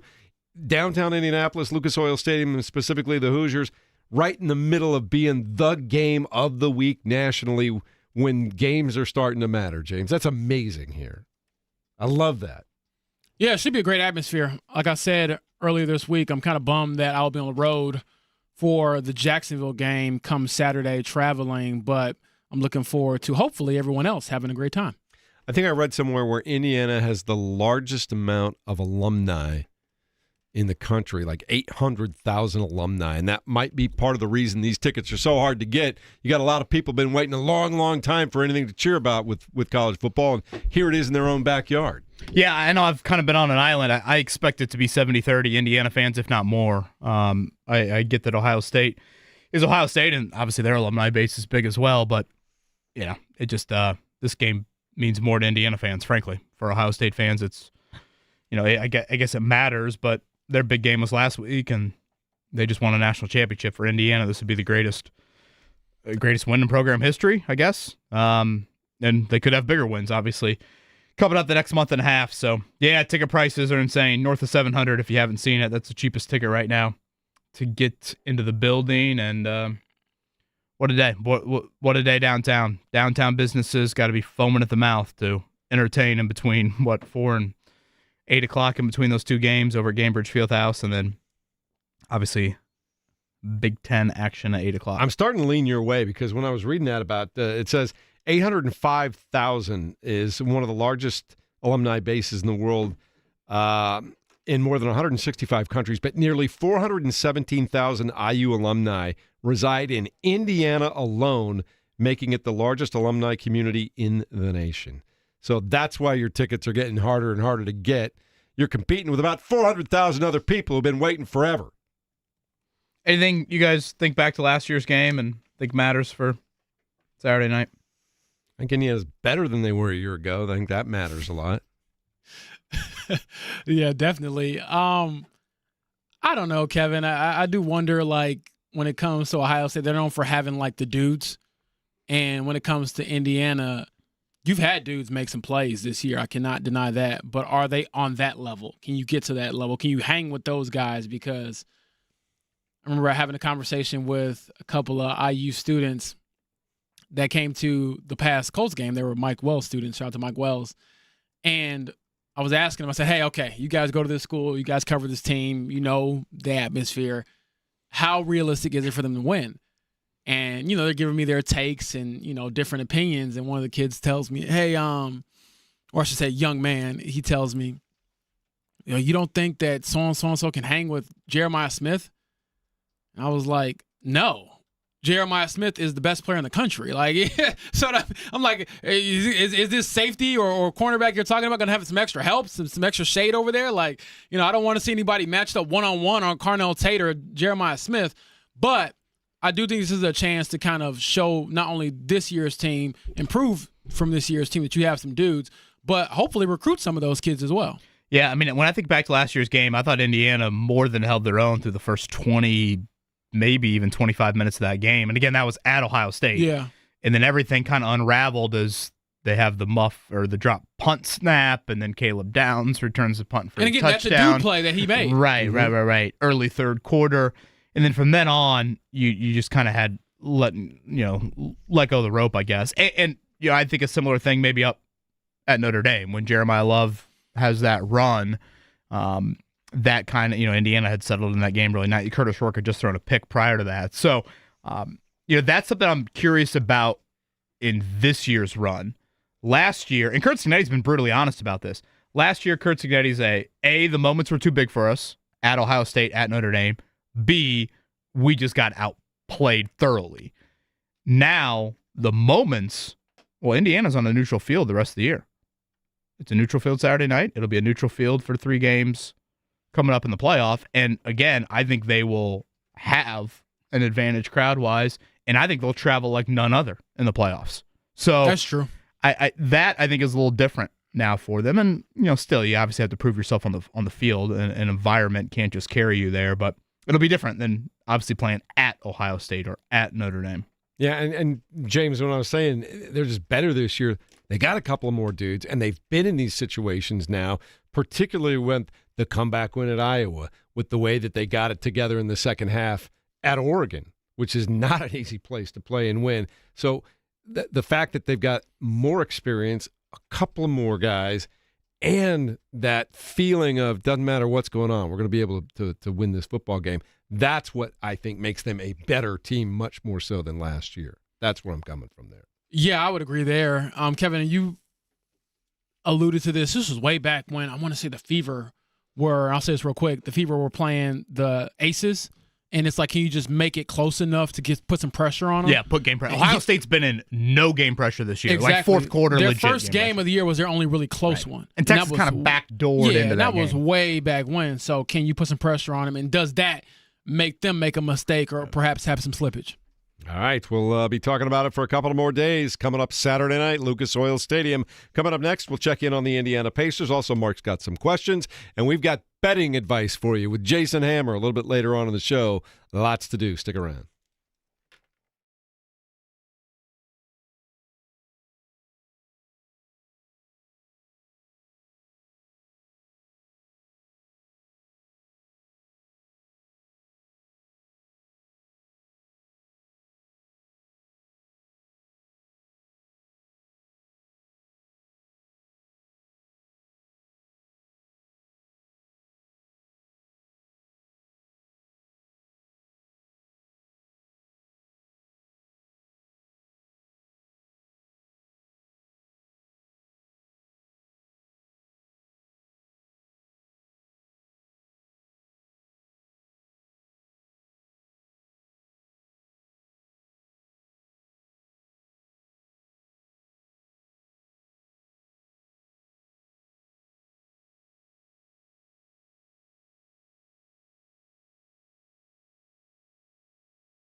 9 o'clock hour on a Thursday, and of course the Indiana Pacers struggling a little bit right now. Obviously all the injuries and everything else going on, but it just feels like there's 1 or 2 points per game, and I guess that's how it goes in the NBA, James, where the other team will go on that big run like last night for the Denver Nuggets, and the Pacers just can't find a run like that in their own game to catch up sometimes. Yeah, let's go to Payless Liquors Hotline. We have Scott Agnes from Fieldhouse Files to weigh in on these Pacers. Scott, how you doing? Good morning, James. Doing well. How about you? I'm doing good. I mean, you got to, watch, and all of us did a historic performance last night, not in favor of the Pacers, with Jamal Murray going off there. And when you look at that game last night, that second quarter in particular, what do you think was the issue with kind of letting the rope go there? Yeah, first of all, I mean, that's what I love so much about the NBA is on any given night, you never know who's going to go off. And, I mean, he was in the zone of all zones, knocking down 10 of 11 three-pointers. So that was a lot of fun. Now, in terms of these runs, yeah, it continues to be a repetitive issue for this Pacers team. For me, some of the things that stood out was just not getting back on defense. Like, how many times are you going to let Jokic grab a rebound after a make and throw it 80 feet down the court and potentially get a layup? Like, it was those little things. I know that there was a little zone action that the Pacers went against and such, but more than anything, I think Jokic was just, it didn't even look like he tries out there. That's what's so almost insulting about the way in which he plays, right? I think he's kind of mastered what LeBron did so well and does so well, is he gives the amount of energy that's needed for that situation. And so he realizes, hey, tonight it's Jamal Murray's night. And what a combination you have. And when you think about it, they were without Aaron Gordon, who would have a favorable matchup and all that. So the reality is they won a couple games, but then faced back-to-back playoff opponents and didn't fare very well. Scott, I wanted to get more into boots on the ground. You went up to Noblesville and checked out Victor Oladipo, and I could have sworn I saw him courtside for the Pacers Bulls game over the weekend there. But Victor Oladipo trying to make a comeback, currently G-Leaguing it up. What did you think of Victor and his potential NBA return? Yeah, so he was courtside, was sitting kind of near the visitors' bench, row one right there for that Pacers Bulls game, and really felt the love from Pacer fans, he was saying, and still believes and feels like this is his second home. He acknowledges some of the mistakes that he's made in the past and decisions he's made, but first of all, from that standpoint, KB, one of the big things he was emphasizing to me post-game was, I'm a changed man. A lot of things, didn't go my way, and I've had to figure it out and work around them and judge me on who I am today is what he would say. And on the court, he's a guy that would show his old self several different instances. There's one play that sticks out to me. He took the ball out, threw it in, got it right back, and dribbled right into a dribble pull-up 15 feet out, nailed the jumper, right? But the main thing right now he's dealing with is getting himself back up to shape, back into condition. So he's playing 4 and 5 minute bursts, 20 minutes or so maybe per game, is in this for the long haul with the hope that maybe come the end of this year, 2025, or maybe trade deadline, that he'll get some looks for the NBA as he tries to attempt his comeback, because he had that torn quad tendon that everyone here remembers, which surgery did not go well, and he had the same injury like a year later. And then he dealt with a patella tendon issue on the other leg, which kept him out of basketball for 2 years as he kind of got all of those things straightened out. I don't know if you asked this directly, so maybe I'm asking you to offer an opinion on it, but you kind of alluded to him expressing maybe some regret in his exit here or how it ended. Does he, have that regret? And if he could go back and hindsight it up, what do you think that would be? Yeah, it wasn't specific to one process or how he handled any. I think the number one thing, and now this is me speculating, is the people he had around him, and that's what doomed his situation. Is he had a lot of yes men, a lot of people that you can't trust around him. I mean, I don't know if it's still active, but at one time he was suing his manager for stealing money from him. and to open a nightclub up in New York City, for example.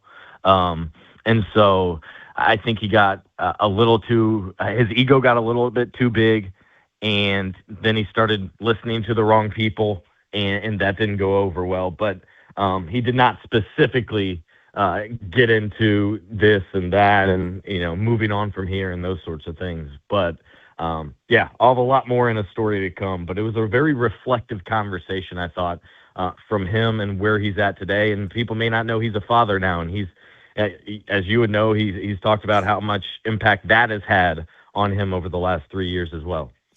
Scott Agnes joining us on the Payless Liquors hotline right now, covers all things Indiana Pacers and the Fever as well. But while we're talking about Victor Oladipo, what's your sense? Can he physically become a rotational player again in the NBA? That'll be tough, I think, Jeff. I do. Just from the physical limitations more than anything. I view him right now as could potentially be kind of in that James Johnson role with more ability to play. He still can give you some good minutes. He still knows the game very well. He can still knock down some shots, but I just don't know if his body can go through there and give you 20 minutes per game at that level, which is at a whole different level, obviously, than the G League. So I think that's what he's trying to figure out and show to NBA teams right now and in the next couple of weeks at the G League Showcase that not only can he play some, but he's also now a willing teammate. He's willing to do whatever it takes to be on an NBA roster, and he's trying to show that right now. Scott, shifting the energy back to the current Pacers, how would you assess Jarris Walker over the last month or so? Inconsistent, incomplete, sometimes overthinking.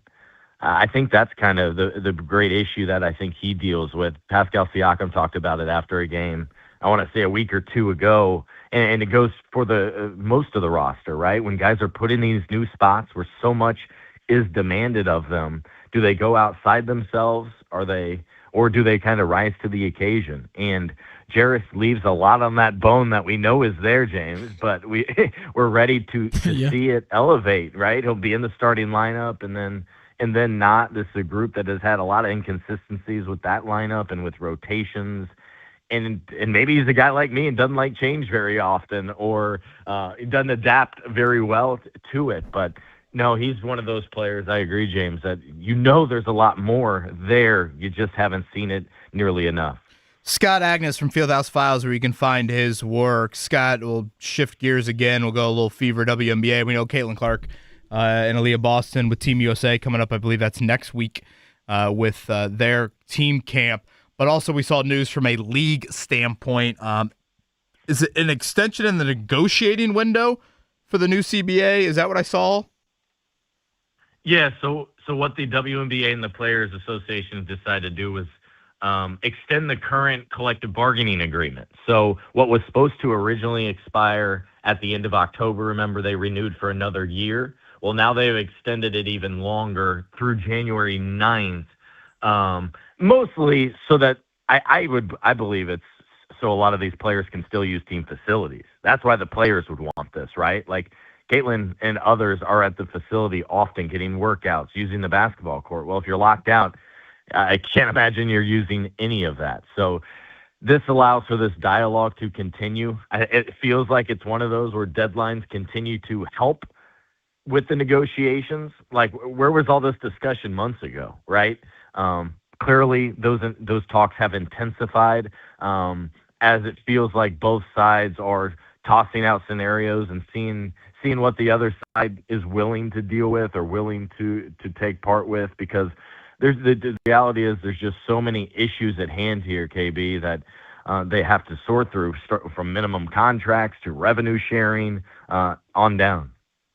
Scott, as always, great to talk to you. Great with your insight, and we will see you again very soon, my man.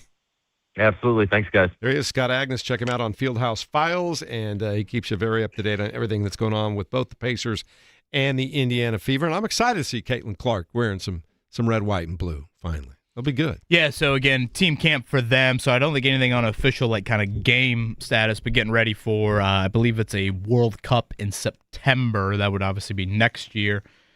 in, I think it's Brazil. So, yeah, her, Leah Boston. It's kind of a combo with the Team USA pool. There are some older players that have been a part of all these gold medals they've won, but then definitely a big younger crowd as well. Caitlin Clark, Leah Boston would probably fall more into that crowd. By the way, Mark, you said you're out Friday, Monday? Yeah. Do we have some birthdays? We do. Up here? Mm-hmm. Plurally? We do. Plurally? Mm-hmm. Can we wish some happy birthdays, Wow. Jeff? Happy birthday. I'm not aware of the actual birth dates. Well, I believe we'll start with the man to the right of you, James Boyd. Happy early birthday. Is that correct? Yeah, I turned 30 tomorrow. Get out of here. New decade. Look at that. Looking forward to it. The big 3-0 for man. Mr. Boyd. Yeah, How's it feel? Last day of the decade. I'm feeling old. I woke up, back was creaking. I joked with my dad about this. He's like, boy, if you don't shut up and get off my phone. I'm looking forward to it, though. People always say, like, man, like, how does it feel? Does it feel any different? No. You just wake up and then you're a day older than you were. And the what day did your before. Spotify list say you were? Oh, I don't have Spotify. Oh, okay. I mean, but I would imagine it's pretty young. I listen to a lot of rap music, not really anything else. But I like it. Excited about it. I have a twin sister, so she's a lot more into it than I am. I'm coming to work and I'm like, hey, if I get a good meal, I'm good, and go hoop or something like that. She sent me a video the other day, guys, and she has like 2 or 3 suitcases packed for like this little weekend trip she's taking with her friends. And yeah, it's been a whole thing. She's looking for outfits for months. So shout out to Jessica. Well, you're she's going like, to Jacksonville. Come on I now. was That's say, your birthday weekend. Get that suit from Hey, get that suit Duval. from Berlin I was going. about to say, celebrate your boy, Duval. hey, I'm not going to be mad to go anywhere hot, birthday weekend. There's a Dave and Buster's down there calling your yeah. name Saturday night. I'll give you some free tokens because it's your birthday. Well, a happy birthday to James. Thank and you. I believe, is there one on Sunday? Yes, sir.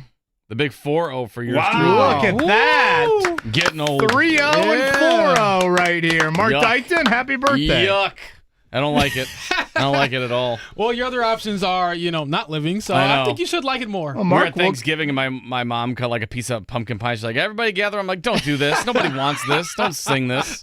Mark, So we'll did get she? you some icy hot, and we'll get you, I don't know, maybe a blue pill or anything else that is Well, needed. no blue pills yet. But Ashley's like, what do you want to do on Sunday? I'm like, I want to sit on my couch and watch football. That's all I want to do. I'm a true old man. Yeah, Leave me alone. My mom's kind of mad that I'm not like going all out, and she's like, it's a milestone, it's this, it's that. I'm like, look, man, How's your sister? we're in the season. I told you my sister's going all out. She's That's looking what I for, mean.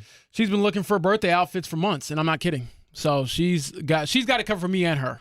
I do think the Mark, I don't know if you felt this way about like any of your friends. I was talking to Matt Taylor about it the other. I think Matt Taylor and you are right around the same age. I'm 36, so it's not like I'm far off.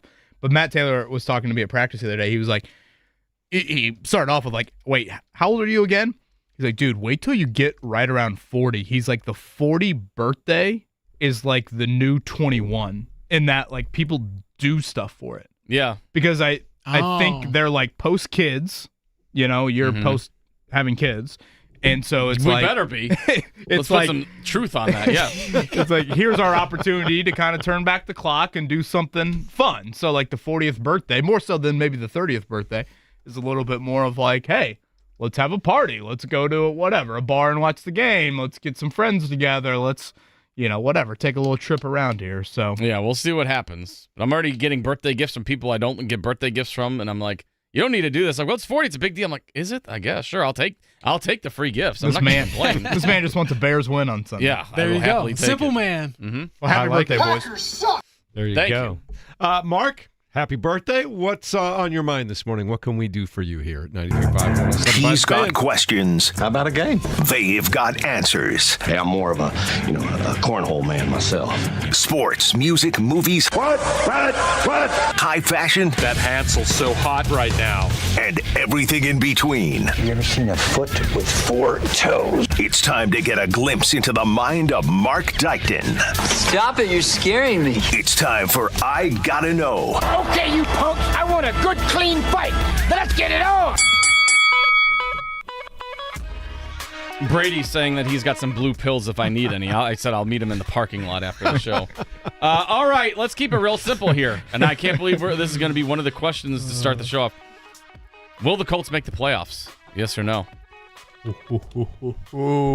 Yes, I'll start it off. I think they're going to win on Sunday, and I think that they're going to finish the last 5 weeks 3-2. I do think this team is going to pull it back together. I think they're going to be 11-6, and I think they'll be probably play in that first weekend, but maybe hosting. What gives you that confidence that they're going to turn it around in Jacksonville? Because I don't think that I know it was against lesser competition, but I still think they are much closer to the team that we saw in the first half of the year than the team we saw the last week or two. Yeah, I will say yes. I really think those 3 wildcard teams, like Kansas City, Houston, coming up on Sunday is definitely going to be a big game. The Colts really would have to bottom out, I think, to get all the way to the 8 spot. Like, I'm talking a 1-4 finish and the 1 win not being a divisional game. So, yeah, I'm not as comfortable with my yes as maybe Jeff is, but I will say yes.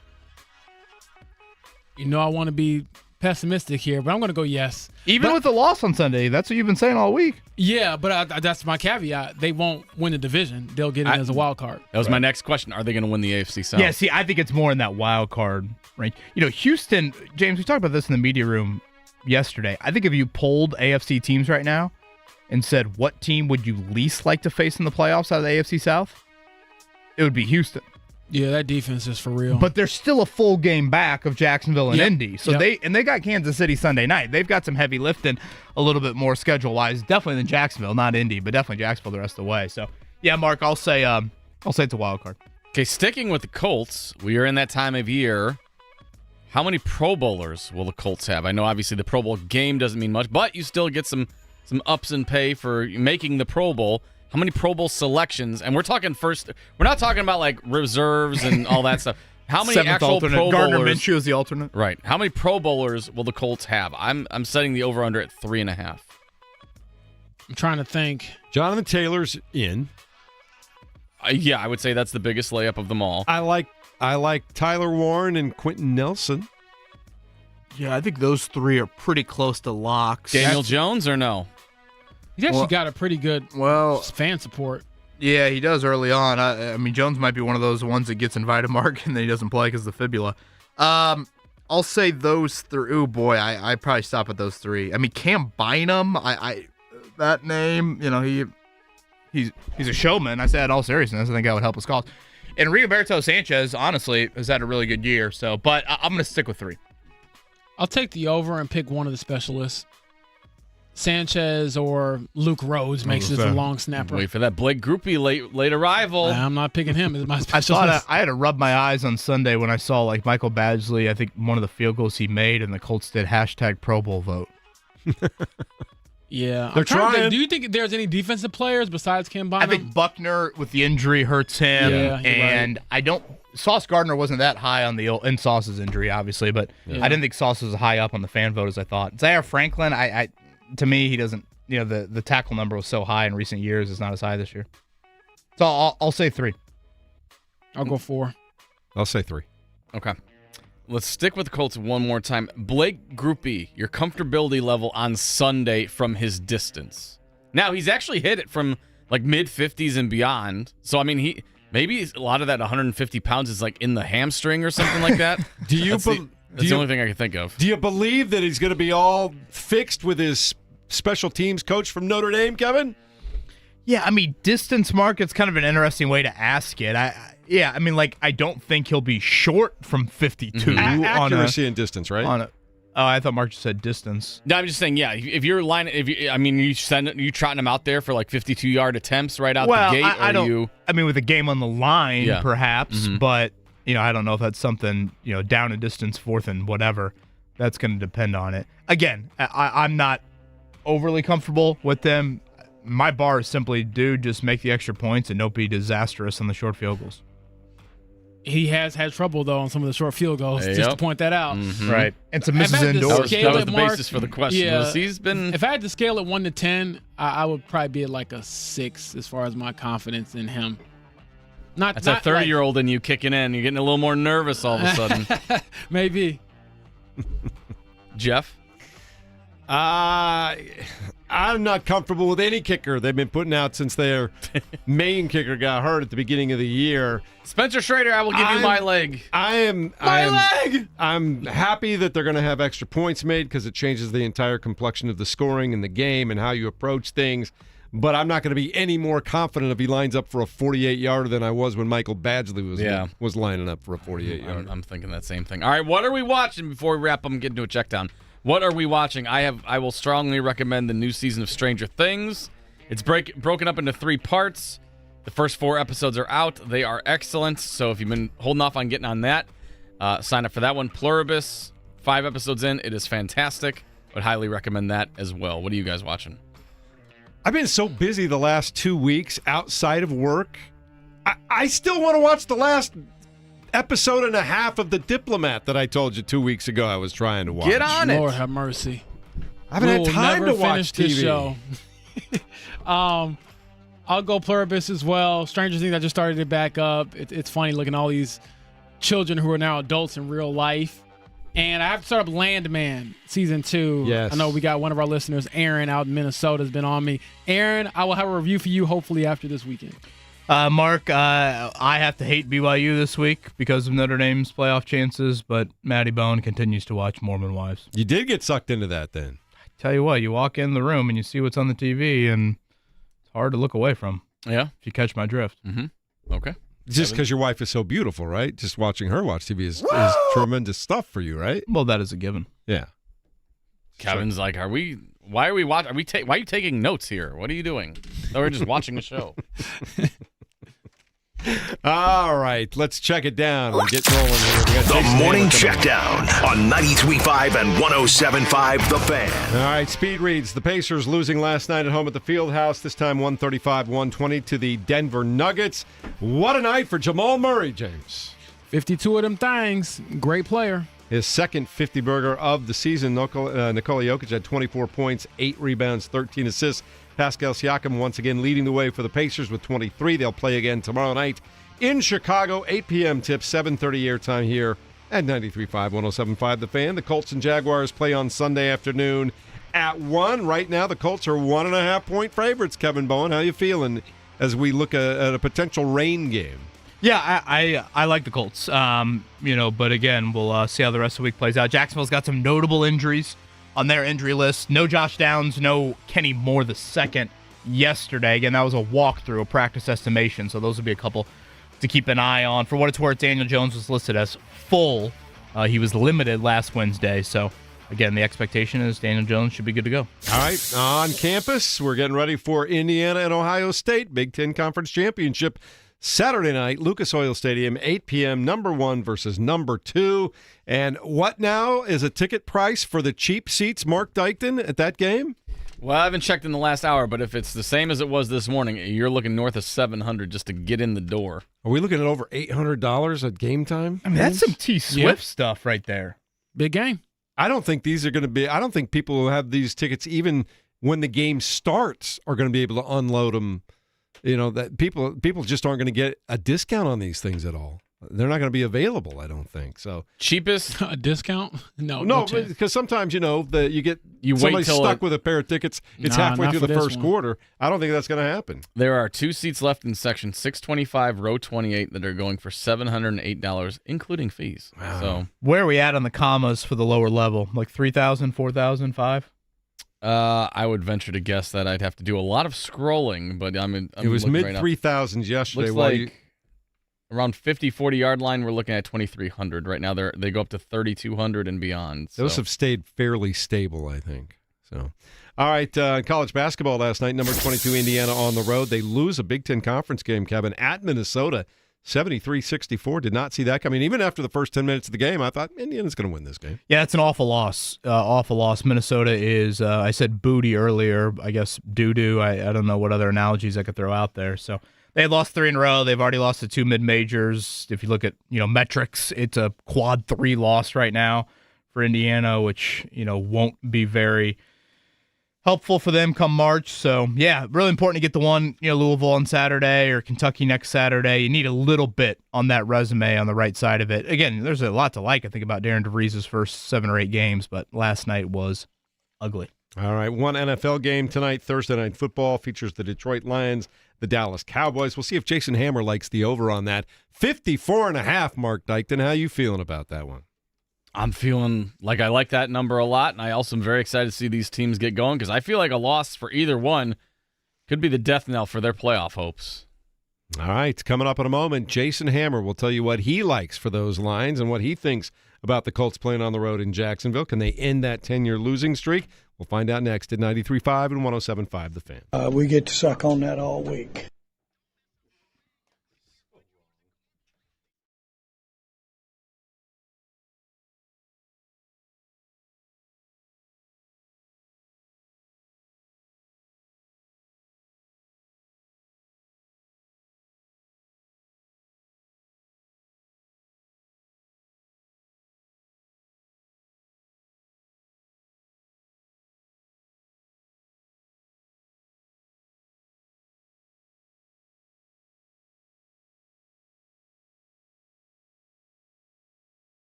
You're listening to the Fan Morning Show on Sports Radio 93.5 and 107.5 The Fan. All right, it is time to make some money. The great Jason Hammer in studio with us right now. You hear him every afternoon on our sister station. That would be WIBC. Hammer and Nigel Degenerates Next Door, the podcast. And oh boy, Jason Hammer, we have got a great slate. We've got an awesome Thursday night game, some big-time local flavor. I'll leave it up to you. Where would you like to begin first? Like, this is such a fun time right now, right? Like, downtown Indy, I know it's going to be cold, but it's going to be rocking on Saturday. You've got basketball, you've got football. Colts have a meaningful game. So even though he's walked out of the studio right now, I feel like the perfect person to bring all of this together, the big, awesome sports landscape that we've got going on right here in Central Indy, here to be the voice of reason, ladies and gentlemen, AI Jeff Rickard. Look, we can talk about the NFL, or we can give the people what they want and talk about cycling. That's right, a grown man wearing spandex and cycling. As a program director, I know from experience that nothing moves the needle like talking about how cycling makes you better than most people. People really seem to respond when I go into gross detail about the super tight all spandex outfit I wear as the bicycle seat rubs dangerously close to my anus and junk. Also, when I'm blocking one-lane streets as you are driving and trying to get to work, I feel satisfaction. Sure, I could move over, but hey, screw you. The spandex makes the rules. True. Again, why would we talk about the NFL when I can create the visual of sweat developing on my pasty white nether region and reminding all of you that because of my bike skills, I'm just better than you? Colts, Pacers, who gives a damn? What listeners really want are stories from my bike, my time in Colorado, and other things that are totally not boring to people in Indianapolis. Totally not. Now, if you will excuse me, as the boss, I'm about to mandate an all-spandex dress code for James, Kevin, and Mark. That's AI Jeff Rickard weighing in on Big Sports Weekend here in Central Indy, ladies and gentlemen. Hammer, I've been waiting all year for that. I lived up to it. It's a shame he's not in studio to hear that. Yeah, we got to run that back. He got to go somewhere and put the spandex on. Literally, yeah. He's polishing the Schwinn as we speak. Oh, Lord. Boy, is that what we're calling it these days? Well. All right. So here's what we're going to do. We've got so many games I want to focus on that I'm going to give you a play for Thursday night. I don't have props tonight. Now, game-wise, like on the actual game pick, I believe I'm 9-4 on Thursday nights. Yeah, you've been very good. Prop bets have been a disaster. So we're going to focus on the game tonight. And I like the Lions -3 here. I'm a buy low, sell high guy. You guys know this. The look-ahead line before Thanksgiving was about 6 points here. So you mean to tell me because of a game on Thanksgiving with each one of these teams, that's going to drop a field goal down? That seems like an awful lot to me. And are we really to believe the Cowboys are going to sweep at Philly, Kansas City, and at Detroit on a short week? That's a tall task. If I told you before the season, will the Cowboys sweep that? Nobody's signing up for that. And if you kind of break down the numbers here, the Lions have been excellent following losses since November of 22. Going 14-0 straight up and 13-1 against the spread. So I am in on Detroit tonight. Cowboys are better, but we're treating these dudes like they're the 85 Bears all of a sudden. I'll take the Lions at home on a short week here, and I'll lay the 3. Okay. I think I can get behind that. All right, let's shift gears. Damn act together. Let's shift gears to Saturday night. Again, it opened up. Ohio State as a 5.5-point favorite. This line has started to shrink a bit towards Curt Cignetti and the Hoosiers. It is certainly one of the more anticipated sporting events we've had in our city. What do you like?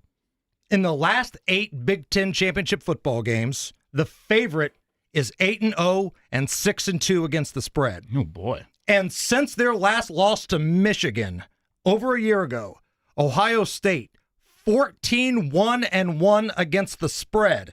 And they just haven't been beating up on little sisters of the poor. That includes housing Tennessee, housing Oregon, and rolling through the national championship. Man, I hate to say this because I like Indiana, and I think Indiana might be the second best team in America. Hey, money's money, folks. I'm going to lay the 4.5 with the Buckeyes. I hate myself for it. I know your audience probably hates me for this, but here's the real reality. I've never heard anyone ever hate you. I would take Ohio State -4.5 against anybody in America. Bama, Georgia, A&M, Oregon, whoever you got. I think Ohio State is the best team in America. Indiana might be second, but the last time you could get Ohio State at this low of a number, I can't remember. It's a wild weekend where you can get the Buckeyes at 4.5 and Bama catching points all at the same time. So, man, please don't hate me. I love Don Fisher. He's doing God's work on Saturday, but I got the Buckeyes for my money, -4.5. Seems like a good time to remember that at Jason Allen Hammer is where you can find him on Twitter. Yes. All hate mail you can send to Tony Katz, care of WIBC. So, any other college games you're looking at, Hammer, or should we look ahead to Colts Jaguars, which is a huge matchup, not only from the standings, but I would imagine from the betting standpoint as well. We're going to circle the wagons. Buy low, sell high. When Vegas tells you something, you have to listen. Okay, so everybody's down on the Colts right now. They might not have a good kicker. There's injuries in the secondary. Fine. They haven't won in Jacksonville since, the Reagan administration. All right, fine. But look at the spread here. Colts are still favorites in this game at Jacksonville. Vegas is telling you something here. Jacksonville is not that good. The Colts, yes, they struggle against elite defenses, or good defenses even. And you look at the Pittsburgh game. I know Pittsburgh's defense isn't great, but you commit 6 turnovers, and it was still a one-possession game at the end. So the Colts aren't as bad as people are making them out to be, and we still don't know if Trevor Lawrence is any good or not. So I'm telling you, this is a buy low, sell high. I'm going to take the Colts. I'm going to lay the 1.5, and I think they break that streak down in Jacksonville this weekend. Vegas odds makers are begging everybody to hitch their wagon on the Jags. Home divisional dogs, I get it. The numbers are usually there, but I'm not sold on that Jags defense at all. I think the Colts put up some points. Okay, you walked in the studio, and Mark Dykton turns 40 years old on Sunday, Jason Hammer, and you told us you had a play in the Bears-Packers game coming up on Sunday. Be kind. Will Mark Dykton be getting excited about this or not? So I'm going to help Mark out a little bit. We had a big town hall meeting here at work yesterday where we found out all of our benefits are going to be way more expensive. So here's how we're going to pay for it, Mark. You're going to take the family nest egg. Okay. And you're going to bet it on the Green Bay Packers this weekend. Oh my gosh. -6.5. Boy. Green Bay 11-1 straight up and 10-2 against the spread against the Bears in the Matt LaFleur era. And look, but I it's would Ben buy Johnson this time. up. Yeah, you turn that front upside down, Mark. You want to make some money here. I could buy this up a couple points and I'd still feel good about it. Ooh, boy. I'm in. This is my favorite play of the weekend. That Packers defense is legit. The Bears are just a couple plays away in every game, and Mark knows this, from having 3 wins compared to what they've got now, 9. So I'm telling you, the better defense at home, prime time. Give me Green Bay all day. Get this while it's 6.5. If it gets up to 7, you get into push category, and that stinks. It's better than a loss, but I'd rather have the 6.5. I am in on the Packers, so I'm crapping on everybody on this show. I was gonna say, you're not here to make friends. Packers, it's time to make some cash this weekend. The kids got Christmas gifts to pay for. Let's go. Well, I've never wanted you to be more wrong. And I was talking about getting blue pills in the parking lot. Probably need some Valium, too, or something after that play. The AI Jeff Rickard is the greatest thing I've heard in years, so thank you for that. Jason Hammer, again, Degenerates Next Door, the podcast, twice a week, him and Rob Kendall. And he's got you every afternoon. Hammer, head on a swivel leaving here, man. Hammer and Nigel, WIBC. One more rundown on it. I'm simply relaying info here. Lions, you said 3 or 3.5 for tonight? I got 3. I saw 3 at multiple books. Lions 3, Ohio State. He's taking the points. It's 4.5. He likes the Colts as a 1.5-point favorite, and he likes the Packers on Mark Dykton's birthday with a big line. And James, Landman Season 2 doesn't really get going till about Episode 3. Okay. So you're going to have to stomach through the first one, but there is a lot of Ali Larder, so that's not the worst thing in the world. Never too bad about that. At Jason, what'd you say, Mark, on the full Twitter At Jason name? Allen Hammer. That might have a few mentions coming his way this Send him some weekend. middle How dare finger you pick against memes right now. Yozers. Hammer, money's money. Thank you, sir. You got it. Thank you, guys. That's a great Jason Hammer right there. Again, you can hear him every afternoon over on WIBC. We'll do it one final time here. Fan Morning Show.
You're listening to the Fan Morning Show on 93.5 and 107.5 The Fan.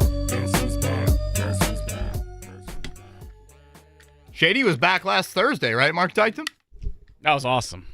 Maybe I do have the musical taste of a 42-year-old because I saw Jack White and I saw Eminem, and I got up at the family Thanksgiving. I said, yes, more of this, please. Once I saw that, I'm like, Lions are going to come back and win this game, unfortunately. That's when you got to tell your kids, like, this is history. This is real music. I cannot wait to drop that line someday. Yeah. You guys think K-pop Demon Hunter is so great? Listen to Slim Shady right now while Jack White shreds. Yeah. Pilgrims, yeah. Take this. We got Marshall Mathers on our TV right now. It is kind of a quiet Thursday from a sports calendar standpoint locally, but again, it is absolutely loaded. Coming up this weekend, James and I will be back up at Colts practice later today for their first official practice of the week. It's Colts and Jags. I believe it's Ian Eagle and J.J. Watt again this week on the call. I like J.J. I did watch some of the live copy back, and I think he's really good. Will you share for our audience a little bit that maybe missed, James, the Daniel Jones story? I touched on it yesterday on the show, but I thought Daniel was pretty candid about it yesterday, explaining his college roommates that have helped him through this fibula injury. Yes, so I saw this clip from, I believe it was CBS, during the game broadcast where they kind of went into detail about the pad that Daniel Jones is wearing on his fractured fibula and how it was 3D printed by his college teammates at Duke who founded a 3D printing business. It got started, according to Daniel, who went into detail yesterday in the locker room about it. It got started, or he was kind of like the genesis of it, when he broke his collarbone back in college, and they created some kind of 3D printed sling or cast or something to put on that. And they've stayed in contact since then, still really good friends to this day. And now he's relying on them all these years later. And he said that actually one of the friends flew the 3D printed cast or pad or whatever out to Kansas City and stayed for the game and had him put it on. So I was a little bit surprised that he went into detail that much about it. Yeah, so my understanding is this. He obviously had the issue in practice a couple Thursdays ago. Right. And it sounds like either Thursday night or that Friday morning, they literally FaceTime his roommate, the Colts training staff, and they scan the injury or the injured area. It's an app on your phone. Right.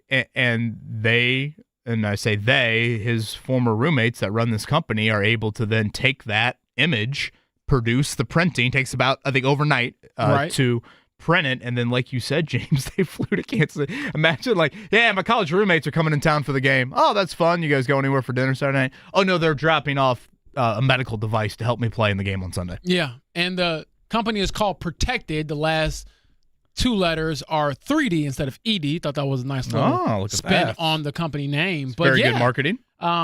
Very unique situation and something that Daniel seemed to actually want to talk about. Sometimes we talk to him and it's like, guys, I'm ready to, go eat my lunch and get out of here. But he seemed to enjoy kind of going down memory lane. And I do want to dig into that further. Hopefully I get an opportunity to, because I have so many more questions about it. Mainly one of them being, okay, you broke your collarbone back in, 2018, 2019, whatever it was when you were in college.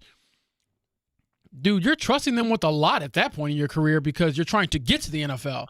So for you to say, hey, I'm this future pro athlete, I'll just be your guinea pig, that's a lot of trust. And so it is cool to see that they've bonded over that. And hopefully they don't need he doesn't need too many more devices from them. The YouTube chat wants Brian Kelly to Penn State, and I'm here to endorse it. I think Brian Kelly fits Penn State for some reason. I don't know if Brian Kelly fits anywhere, but I think that he would provide theater. He'll sure try to find the accent to fit it. You certainly have to ask if there's a Pennsylvania accent. Is he going like Yinzer on us there? Yeah. He might actually be cringe enough to do it. I know it's not Pittsburgh, but somewhere close. His press conference will be... Which would make it all the more Brian Kelly. His introductory press conference will take place at a Primani Brothers or something. He's got McAfee's boys behind him for that. Mark Dykton, a happy birthday to you. We will not see you on your birthday. Mark is going to be out on Friday and Monday. A genuine happy birthday. Jason Hammer wants the Packers from a betting line standpoint. Sick. I've got Caleb Williams in a must-have fantasy matchup. Caleb Williams, Joe Burrow, Sam Darnold. Who should I start? Caleb Williams. Right now, hold up. Caleb, you said Joe Burrow? Yeah. I'm starting Burrow. Gotta start Burrow. I just feel like Caleb can get me a running touchdown. That's so valuable in fantasy games. That's true. But should I start Burrow? Is that going to be a shootout? Burrow always airs it out. Bills-Bengals going to be a shootout? I feel like I would lean Burrow only because, you saw that Ben Johnson will tailor the offense however he deems fit. So if he has to run it 50 times, he's going to do it. The man said they're winning in spite of their passing offense, not because and of Joe Burrow is going to sling it against Josh Allen and the Bills. Yeah, now that James says that, probably not the most ringing endorsement for me to be starting Caleb Williams. Thank you to Joe Thad. Burrow in the steel boot. Steel-toe boot. He's no, rocking. Man. He literally takes it off in between possessions. That's crazy. Where are his college roommates? LSU education? Right. Come on now. We'll be up at Colts practice a little bit later. We'll get you set for a football Friday, and we're looking forward to an awesome